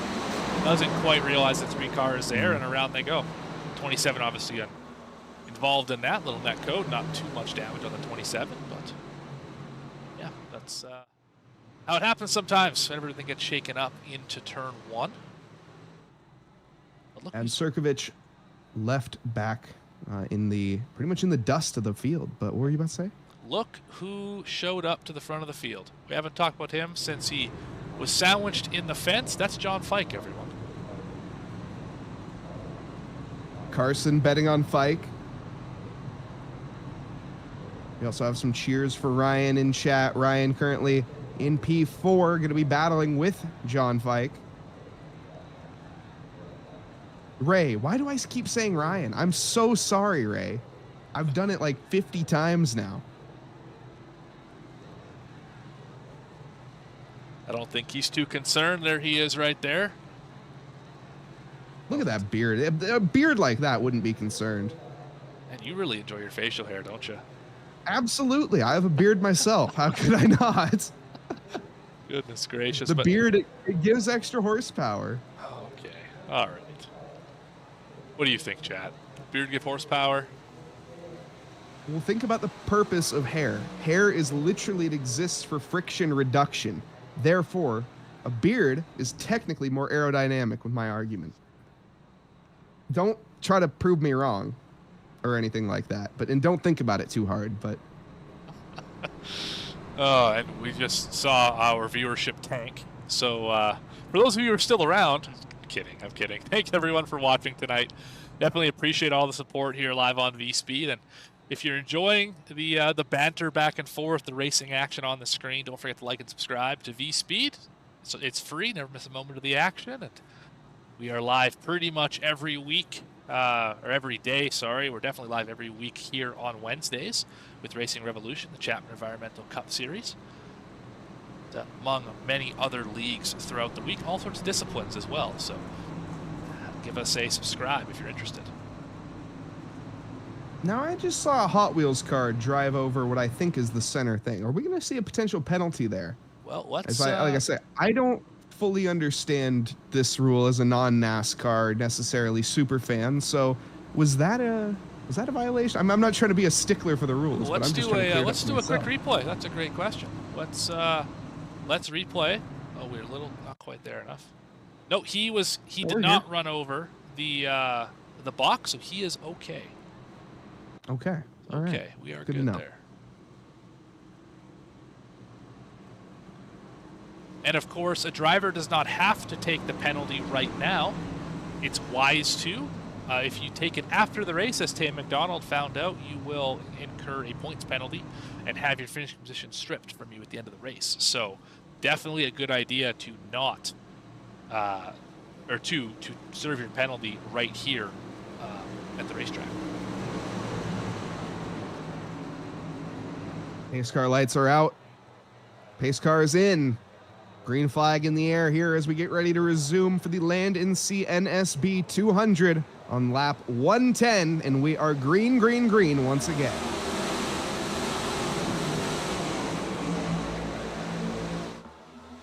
And there's immediate shuffling, as you can see. Drivers looking very aggressive at the start here.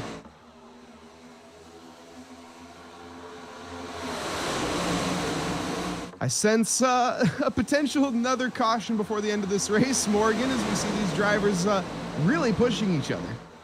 Yeah, this is go time. It's not easy to pass at this racetrack, and the 77 on the outside now just had the 10 take over that spot. They are doing their best to move forward on the top lane. Oh, the leader's around. Oh, and there's wrecking. This is going to be a big one here as there's multiple cars stranded in the middle. And we have a shakeup once again. Oh my goodness. That is Whole a field lot. Collected in this. A lot of the field was involved in that just now. Well, let's go back and watch it. So we've got the 14 on the back of the 41, gives them a bad push. And then the whole track is blocked, and there are cars wrecking everywhere, and they're wrecking trying to avoid it, and they're wrecking trying not to wreck, and they're wrecking while they're wrecking. You got cars involved in this all over the place. 15's around, nose torn off of it. 19's involved, a little bit of damage there. 45 sneaks through, good for him. He might get another lap back here. In fact, you think he will get a lap back. He might, no, sorry, he's not the first car one lap down. That is the 40 of Al Likens. Was he involved in this accident? He absolutely was, unfortunately. So no lucky dog for him. That's not good for it. So let's take stock in who was involved in this incident. Erhardt, I think, was collected. Yep. He was the Lane? Yep. Was Lane involved in this one as well? The number 44 car. I think Lane might have actually gotten away with it. He's somehow. got some pretty hefty front end damage. Let's have a look from the back. Yeah, that's a pretty nasty front end damage from that 44 not car. Showroom ready. Definitely not. Now, that might be okay as a pusher running second. I don't know how the engine is. If the engine is at an okay RPM, but the rest of that front end is not in great shape. If he ever leads, that line's gonna go straight backwards because he's basically running a parachute for a nose cone right now. That's a unfortunate look for that car. Yeah, Bennett also getting involved in that, of course. Fike, who we saw fall down the field as well. Fike was on an absolute tear as well. Or no, he's leading the race. Excuse me. Did Fike make it through? Fike was in front of that. Not sure how he got by on the top side, but he is still running P1. Yeah, the 40 was in it. The 45 got through it a little bit. 77 was involved. Got a lot of cars here taking it down to pit road. Like the got a few cars here. There's the 42, the 77, the 40. Yeah, a lot of 53 cars as involved. well. 53 is Robert involved. Rader. Yeah, there's a 53 with some pretty hefty damage. I believe he had to use a fast repair on that first caution, so he's gonna have a wounded vehicle for the rest of this race.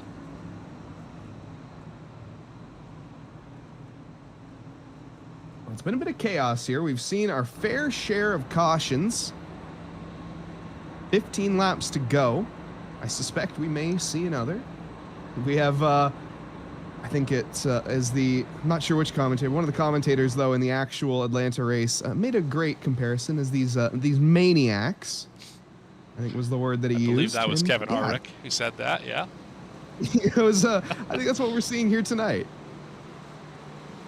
It's definitely an acquired taste. You, especially this Atlanta style racing, you have to be both aggressive but smart. You can push, but there's only certain times you want to push, certain places you want to push. There's an art to doing this well, and and if you do it wrong, if you miss a brush stroke, so to speak, it's very easy to wreck the field like we just saw. All that was a push off of the corner of the car, not the center of the car. And around the leader went, around the 41 went. And once they wreck, they go to the top. Everyone gets collected, then they move down to the bottom. Everyone gets collected down there, and it's very difficult to get around it. Yeah, as we saw, that was as you said, crashing while trying to avoid crashing and crashing while crashing. That was the big one. Lots of drivers getting involved and lots of drivers benefiting as well. We had the 48 car, Parker Johnston. He made it through unscathed. What can he do on this race restart? Pace car is in. Hands the lead over here to Jonathan Fike. And we go green once again.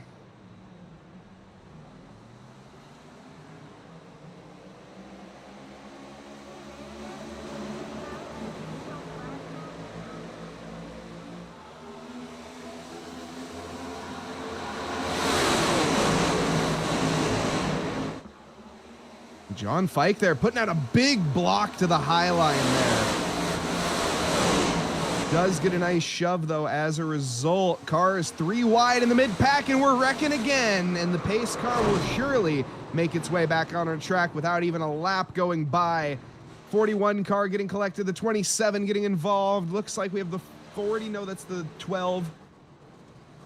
Also, 18 was in it. 00 was where this thing started. Not saying it was his fault by any stretch, but let's go have a look here and see what happened with the 00 car on the backstretch. Getting a push from the 88, and just a little off center. 27 gets into the door of the 88, and around they all go. Let's see if we can get that back another 15 seconds or so, and let's ride on with the 88.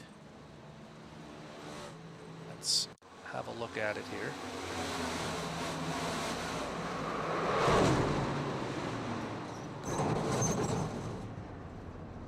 wow.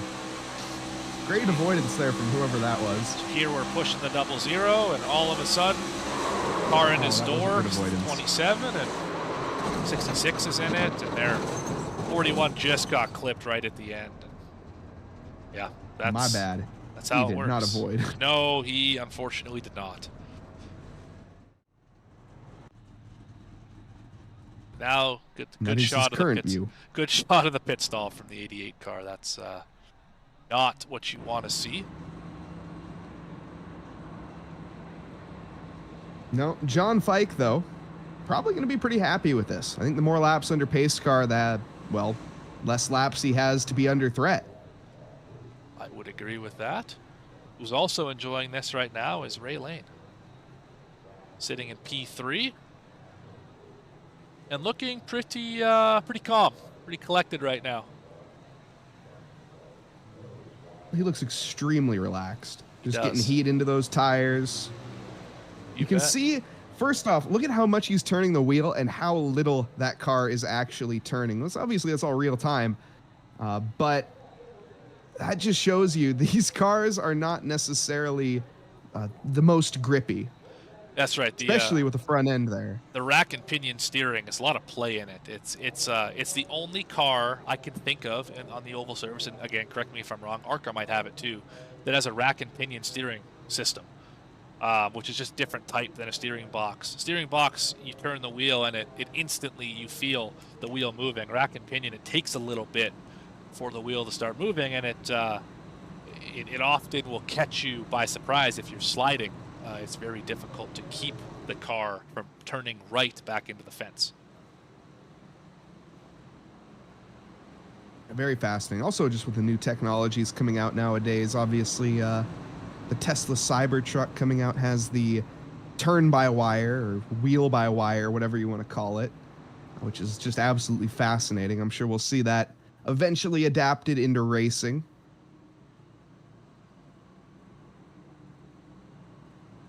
As I'm honestly, chat, correct me if I'm wrong, but I don't think Formula One has even turn-by-wire. I think they still have hydraulic steering.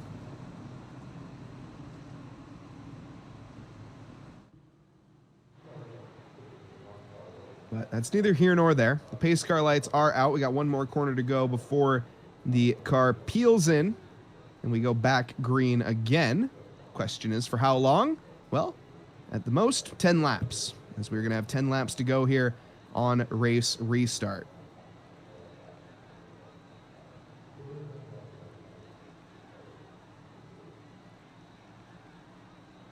We got cheers for the 48. Let's hear it.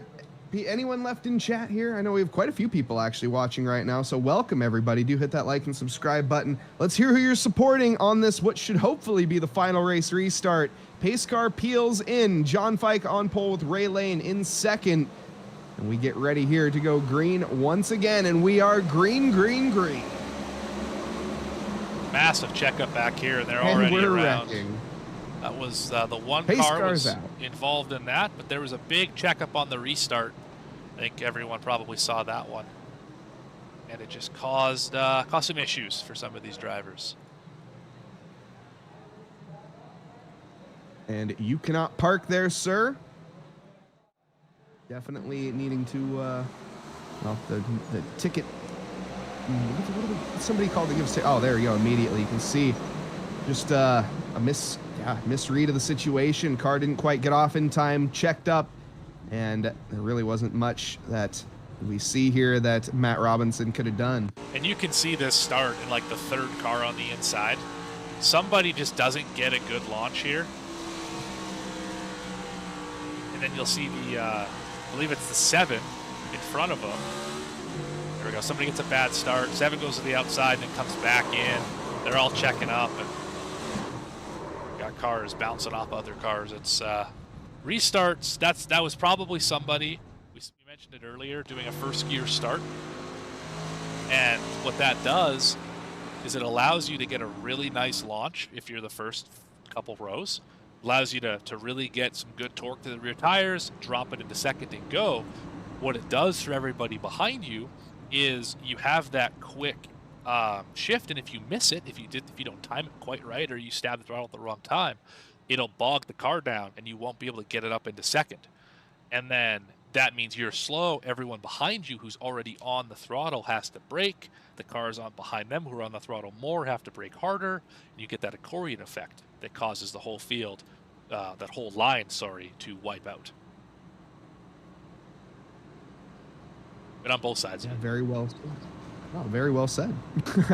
I've been the car who misses the shift. I've also been the car who hits the car who misses the shift. I've been on both sides. And Atlanta specifically, I don't know what it is about the gearing in this fixed setup that really makes you want to use first gear if you're in the first couple rows, but anything behind or row 3 or back, you don't want to be in first gear on the start, just because you're going to have such a head of steam that you won't be able to check up in time for the cars that are wrecking or just not going as quickly as you in front of you.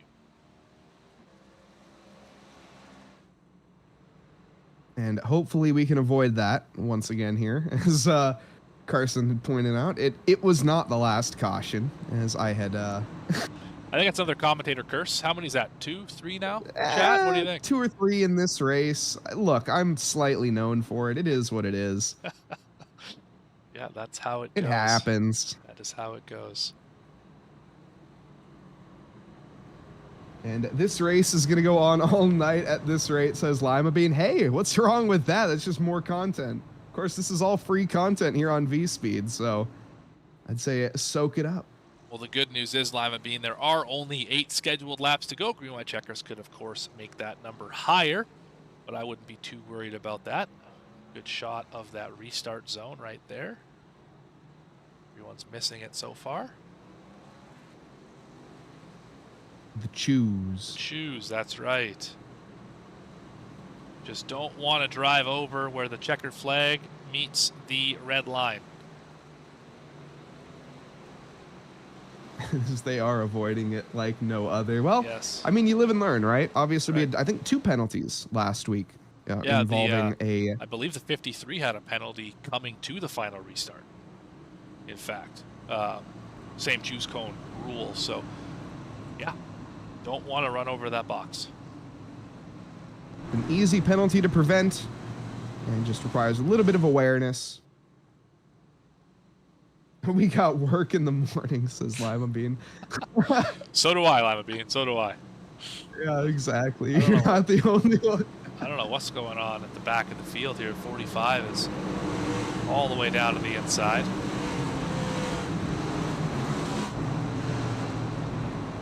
You know, he paid for the track, using all of it to his Use it advantage all. there. It's Use it all. a pace car will be coming in. The drivers eagerly awaiting to get green again for more than a lap. Here we go. Landon C. NSB 200, lap 1, 2, 3. Green flag in the air. Get ready here. And it is waving once again in green, green, green. John Pike immediately off to a smashing start. Lane, though, on the outside, sort of getting left to dry. Let's see, can he get a good enough exit here on the outside? That's Christopher Schaefer, excuse me. That's Schaefer on the outside.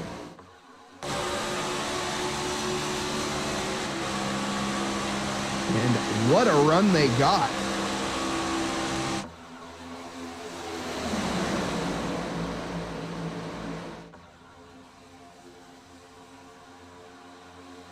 Three wide, mid Movement back all with the 22. over, yes. Let's see, can he hold on? That's going to be the question there. That car, number 9, onto the outside. Yeah, that is number 9, not 6. Jeremy Burns, one of the fan favorites, onto the outside. 3 wide currently.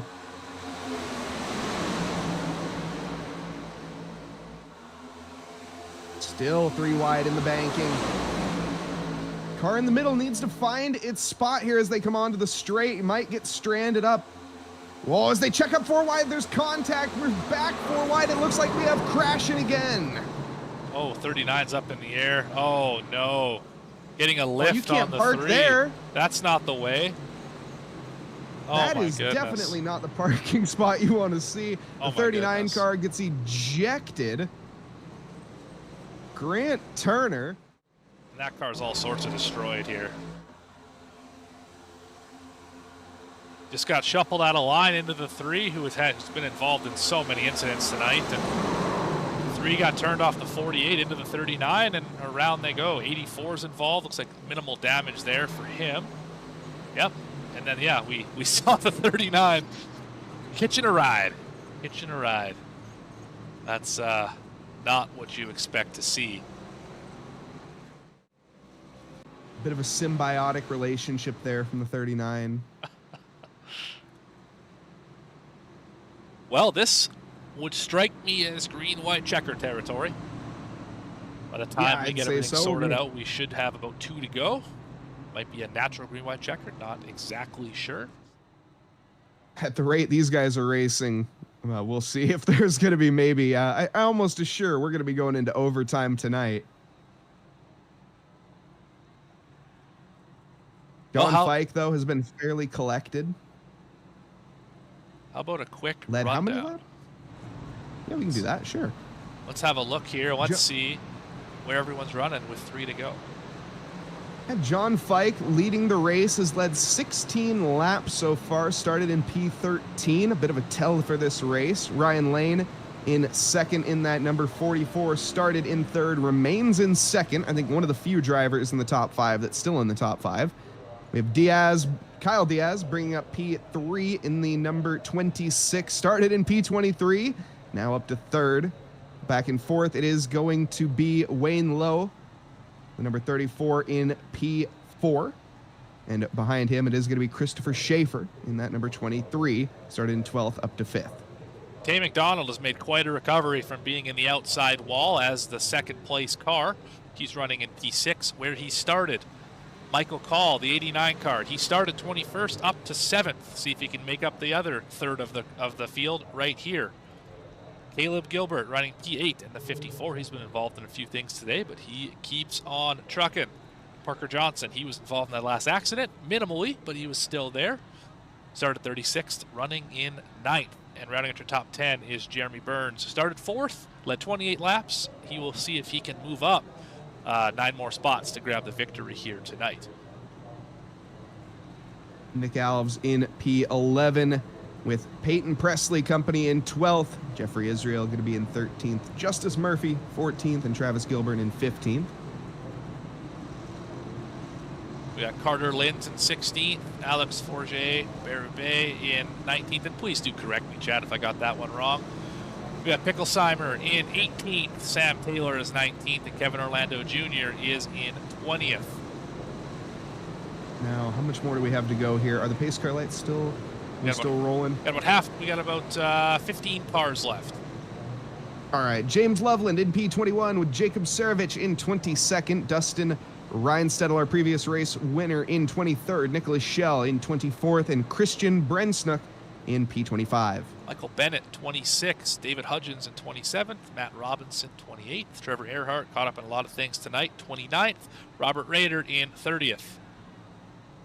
Back in 31st, it is going to be Jackson McGorge with Trevor Keith in P32. Grant Thorpe in 33rd, Daniel Holloway in 34th, and Al Lincolns in 35th. Other cars on the racetrack, Logan Romney, Grant Turner, and Tyler Harrison.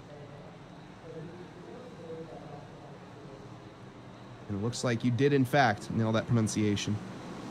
Nice. Berube. I'm going to assume Canadian. That's just a guess, but we'll see. Pace car is in. Will it be the final time as John Fike leads us with Ray Lane in P2 and we go back green flag racing once again? Well, Fike and Diaz are gone at the race restart. Diaz reading that one excellently. Ray Lane getting kind of the third spot at the stage, but gonna have an incredible run in that slipstream. Sticks side by side with Diaz. 2 to go.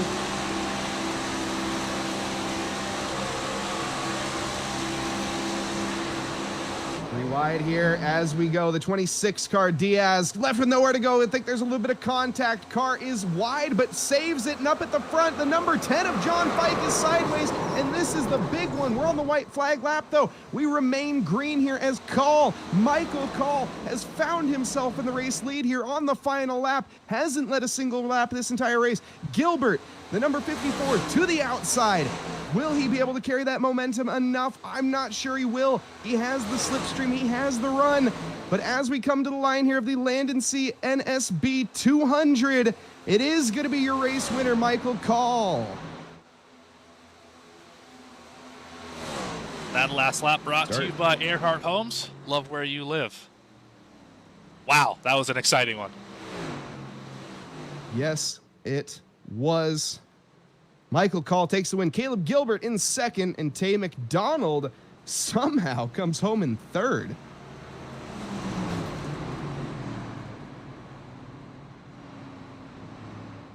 As the field, once again, another contentious victory, I feel. Obviously, we've seen I think, a crash at the end of every single race here. Now, that is just sort of the way the cookie crumbles in NASCAR, but Michael Call, I don't think he would have expected himself to find himself in this position, but here he is here tonight, and I'm sure we're going to get an interview in a little bit here. Official results will be coming, and your top three will be coming up as well after this short break from a word from our sponsors. You're watching the Chapman Environmental Services Cup Series live on V-Speed. More after this. So Chapman's been around for 32, almost 33 years. It's a great company. We've built it from 10 people not all that long ago to 32 people today. We continue to grow. We're hiring people all the time. If there's one thing that I could do, like before my time is up at Chapman, it is making sure that we built a company that will stand the test of time. And my goal as the current owner of the company, or one of the owners of the company, is to ensure that we can pass the ownership of the organization on to the next generation of people coming up the ranks today.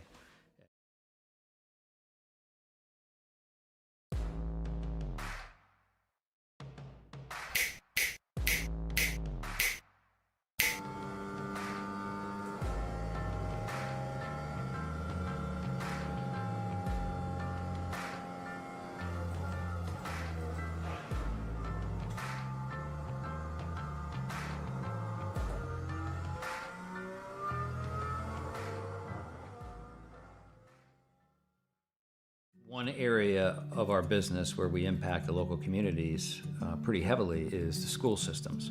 So we work for school systems all over the northern part of the state of New Jersey. We operate their water systems, their wastewater systems. We do a lot of their permitting and compliance work, and we ensure that the water that the kids drink is clean. We go out and do the sampling to ensure that it's not contaminated. And we also treat the wastewater that's being generated at a lot of these facilities as well before it gets discharged to the environment. So we are supporting the local community through supporting the boards of education and the local school systems. All About Bugs Tennessee Pest and Termite Control is all about family too. Our family-owned business has successfully been in operation in Sevierville and surrounding areas for almost a decade. Especially during these times, a pest-free home is necessary for a sustainable, disease-free home or business. Our services include residential, rental, commercial, hotel, motel, cabins, you name it. Free quotes and inspections for new customers, and most of our services are contract-free. Our All About Bugs Tennessee family is devoted to delivering the best possible pest control service with a friendly smile. Contact us at 865-453-5574 today. If it's bugging you, you should be bugging us.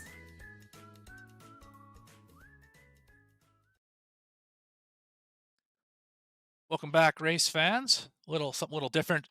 By popular request, you wanted to see how this accident happened. So let's have a look at it.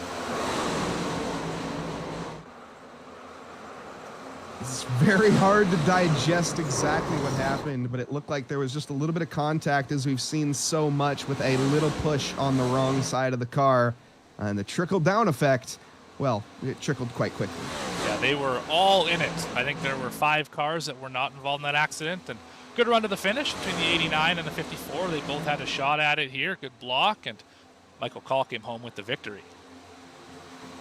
Yeah, Michael going to be a happy lad here tonight after taking what was a very, very nice win. Kind of had not much of an issue after all was said and done. Obviously, Caleb Gilbert coming home in second there with a very, very nice attempt. Obviously coming out of nowhere. But why don't we do a quick little rundown of all of it. We have Michael Call finishing in first position, Caleb Gilbert in second. Tay McDonald bringing home third. I don't think he's going to be too disappointed with that result whatsoever. We have Jeffrey Israel Jr. going to be fourth, and Parker Johnston in fifth. Travis Gilbert going to be sixth with Ray Lane in P7. Matt Robinson eighth with Alex Barube in P9, and Carter Lins rounding out our top 10. Finishing 11th was Erhardt. Great recovery considering how many times that car was backwards on racetrack today. Murphy in the 12, going to finish 12th. Bennett going to come home in 13th. Orlando Jr. in 14th. Presley 15th. Rader in 16th. Another good recovery. A lot of spots gained for the 53. Ryan Settle, last week's winner, going to finish 17th. Hudgens in the 84, 18th. Keith is 19th, and Fike, who was leading at the white flag, is going to come home in 20th. Nicholas Schell in 21st with Nick Alves in P22. Jeremy Burns, 23rd with Jackson George in P24. Sam Taylor, 25th with Daniel Picklesheimer in 26th. Jacob Servich in 27th with Christopher Schaefer in 28th. Wayne Lowe in 29th, and rounding out our P30 is James Loveland. 31st was Bresnik in the 00. Thorpe came home in 32nd. He had a great race going this evening. 34 will finish 33rd. That's Mr. Lowe. Likens is going to finish 34th. Holloway 35th. Grant Turner, who had a good run going, will finish 36th, 6 laps down. Romney will finish 37th. Harrison 38th. Nail 39th, and Cook will finish 40th. And as we have it, moving on towards our interviews now. We've had 10 cautions with 18 lead changes in this race. We do have all 3 of our drivers that we are going to be having a nice word with here tonight. And I think Morgan has caught up here with Tay McDonald as Tay joins us here. And Morgan, take it away. Tay McDonald, how you doing? Hey. Good, how are you? Doing well. Well, you had an eventful race, to say the least. I think at one point you were wadded up in turn 1 up against the fence. Started up at the front, started 6th, led some laps. Pretty good finish in 3rd. Tell me about it. Well, yeah, I had a decent qualifying lap, but I had an EOL from the penalty last week at Daytona, so I knew I wanted to get stage points, but I didn't want to push too hard because I wasn't really sure how the cautions were gonna fly. So felt it out for about 5 or 10 laps, and then started pushing, and got the stage win. So I'm happy about that. And then kind of just tried to ride around and get my teammates some laps led.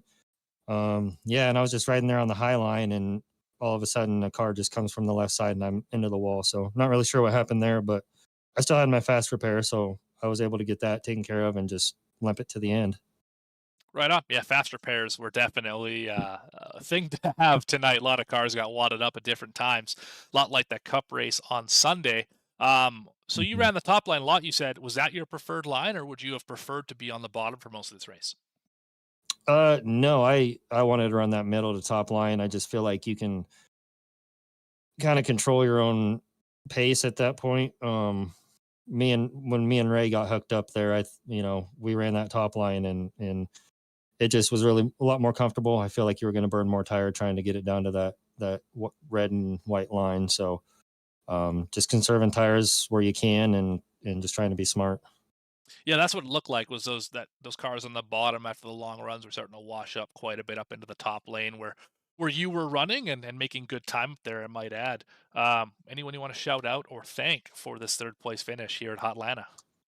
Yes, absolutely. My Racing for Freedom teammates, Travis Gilbert, Ray Lane, Kyle Diaz.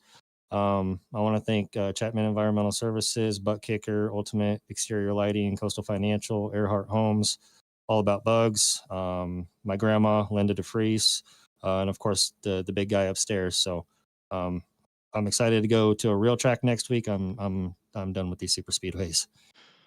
Yeah, I hear you there. Not my favorite type of racing, that's for sure, but you put on a heck of a show tonight. So good job, Mr. McDonald, and we will see you next week in Las Vegas. Yes, sir. Thank you. You bet.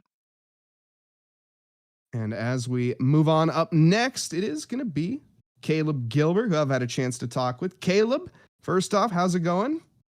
Oh, we're doing all right. We are alive and well after that one. I feel like this one kind of came out of nowhere. I think you were running, started in P11. It was definitely a very solid start in terms of your qualifying. Managed to place yourself in just the right positions. There was a couple wrecks tonight, but you managed to make it through with seemingly all of them. Yeah, it's one of those. I think I had to go look at the replay. I think on that first caution, I might have had a car on top of my roof. Wasn't too damaged. Got it all repaired. And then after that, there's some really, really close calls. Within inches. And especially at a place like this with 40 cars, it's going to stack up at some point. We were able to avoid all the big ones, so that's what we needed. Yeah, that's the key there as well. But in terms of your driving style, I will say you put on a good little battle. We saw a few scraps. We obviously saw a few scrapes. But from your perspective here at Atlanta, obviously up next is Vegas. What do you think of this track in general? It's fun. Um, I think with such a big field, the checkups and whatnot, every single person's got to be on their toes. That's hard to do.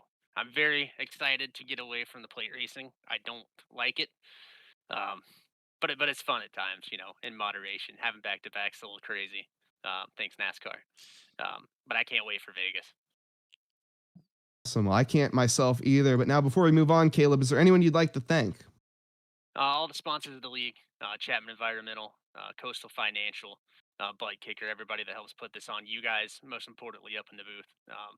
You guys have been doing a fantastic job. Always make sure to go on YouTube. Give them a like every time. Don't forget to hit the like button. So I got you guys. And then my team, they're awesome. Jeff finished fourth, just missed getting the interview. Jeremy, if he would have made it through that last wreck by a nose hair, then me and him are probably 1 and 2, whichever way. He just got caught up, and Rob had the most unfortunate day ever. But a strong start. So thanks to those guys for being prepared in the moment. Yeah, most certainly. And as you heard him, yep, hit that like button, hit that subscribe button. Thank you. Caleb Gilbert, number 54, coming home in P2 tonight. Thank you, guys. And up next, Morgan has had the chance to catch up with our race winner, Michael Call. Michael W. Call. I don't know what the middle name is, but it stands for winner today. You made it through that last lap crash. Not exactly sure how you did that, as pretty much the whole field wrecked behind you. You only led one lap. You only needed to lead one lap. Started 21st, finished first. Walk me through that last lap. What are you thinking? Luckily, I had a teammate in front of me for those last, 4 or 5 restarts with Schaefer, and we kind of just had a game plan, waiting. If there was a green-white checker, then go for it. And we split 3 wide there, coming to the white. And he told me, he goes, I got a run on him. Should I split the middle? And I said, split it. And he goes, oh, we're wrecking. So I stayed high, and I honestly didn't see much. I went by it so quick. Well, it landed right the way it was supposed to for you. You were able to avoid it, obviously, and get through it. But we didn't talk about you a whole lot in this race today. You were kind of just hanging out mid-pack, just waiting, biding your time. And what was it that got you up from your 21st starting position up to the front? How'd you do that? Well, on the original start, the outside lane didn't take off very good originally, and it kind of went away, and then it came back. Well, I jumped to like the 3rd car in that outside lane, and I got up to, I don't know, around the top 10, and I kind of just hung out there throughout the stage and throughout all the wrecks and throughout everything. And then lo and behold, there's 20 laps to go, and I'm running 5th, and I was like, all right, we got a shot at this thing. And then I look up and I see Schaefer's in front of me. I'm like, oh, we really got a shot now. We got a teammate on a plate track. So it really, I felt like I didn't do anything to do it. I think the only move that made it happen was moving to the outside lane there and getting the track position and just not making a mistake from there. Right. Well, speaking of plate tracks, we've had 2 interviews, and both interviewers have said, or interviewees, I should say, have said that they don't love this style of racing. They're excited to go to a mile and a half next week in Vegas. What are your thoughts? Yeah, I mean, obviously 2 plate tracks in a row gets a little egregious, but I mean, that's just the type of racing. Yeah, I love every other track. Yeah, I would love not to plate race for 2 weekends in a row, but it doesn't bother me. I look at it as a crapshoot. If I get wrecked, I get wrecked. If I win the deal, I win the deal. So, is what it is for me. Well, it's got to ease the sting of 2 back-to-back plate tracks when you win the second one, I would imagine. So congratulations here on leading the only lap that mattered tonight. And anyone you want to shout out or thank for this run this evening? Yeah, everyone that sponsors the league. This is my first year in the league, and it's been awesome. You guys, the broadcast is amazing. I've never seen such a professional broadcast, so you guys do an awesome job. Everybody with Inferno Motorsports, Cameron, Shell, Berger, Schaefer, just everybody. We're not the best when it comes to asphalt. A lot of us are dirt guys, and I've got a dirt IRL racing background, but we're figuring it out. We're getting better, and it's just been a really fun league to be a part of, and just anybody that's helped me IRL and here. I mean, it's been really fun. So what I'm hearing is this is your first win in this league. Is that right? Correct. This is my second race in the league and my first win. Well, congratulations, and see if you can build some momentum. Go win yourself a championship in your first season. So congratulations, Michael, and we'll see you next week in Las Vegas. Awesome. Thanks, guys. Thanks, everybody, for watching. Thank you to Michael Calder, P1 here tonight for the Land and Sea NSB 200. As we have it, though, that is going to do it here for tonight. I hope you all enjoyed tonight's stream. We are going to be back next week with the Chapman Environmental Services Cup Series. We head to Las Vegas, Sin City, 1.5 mile speedway just outside of Nellis Air Force Base in Nevada. It's going to be live March 6th at 8:30 p.m. here on V-Speed. If you did enjoy, make sure you hit that like and subscribe button. It is free here on YouTube, and it means a lot, helps us out a ton. As that stands, I've been Mike Noss, Morgan with me here tonight, and I hope everyone has a lovely evening, afternoon, or morning, wherever you are in this fine world. Thank you, and good night.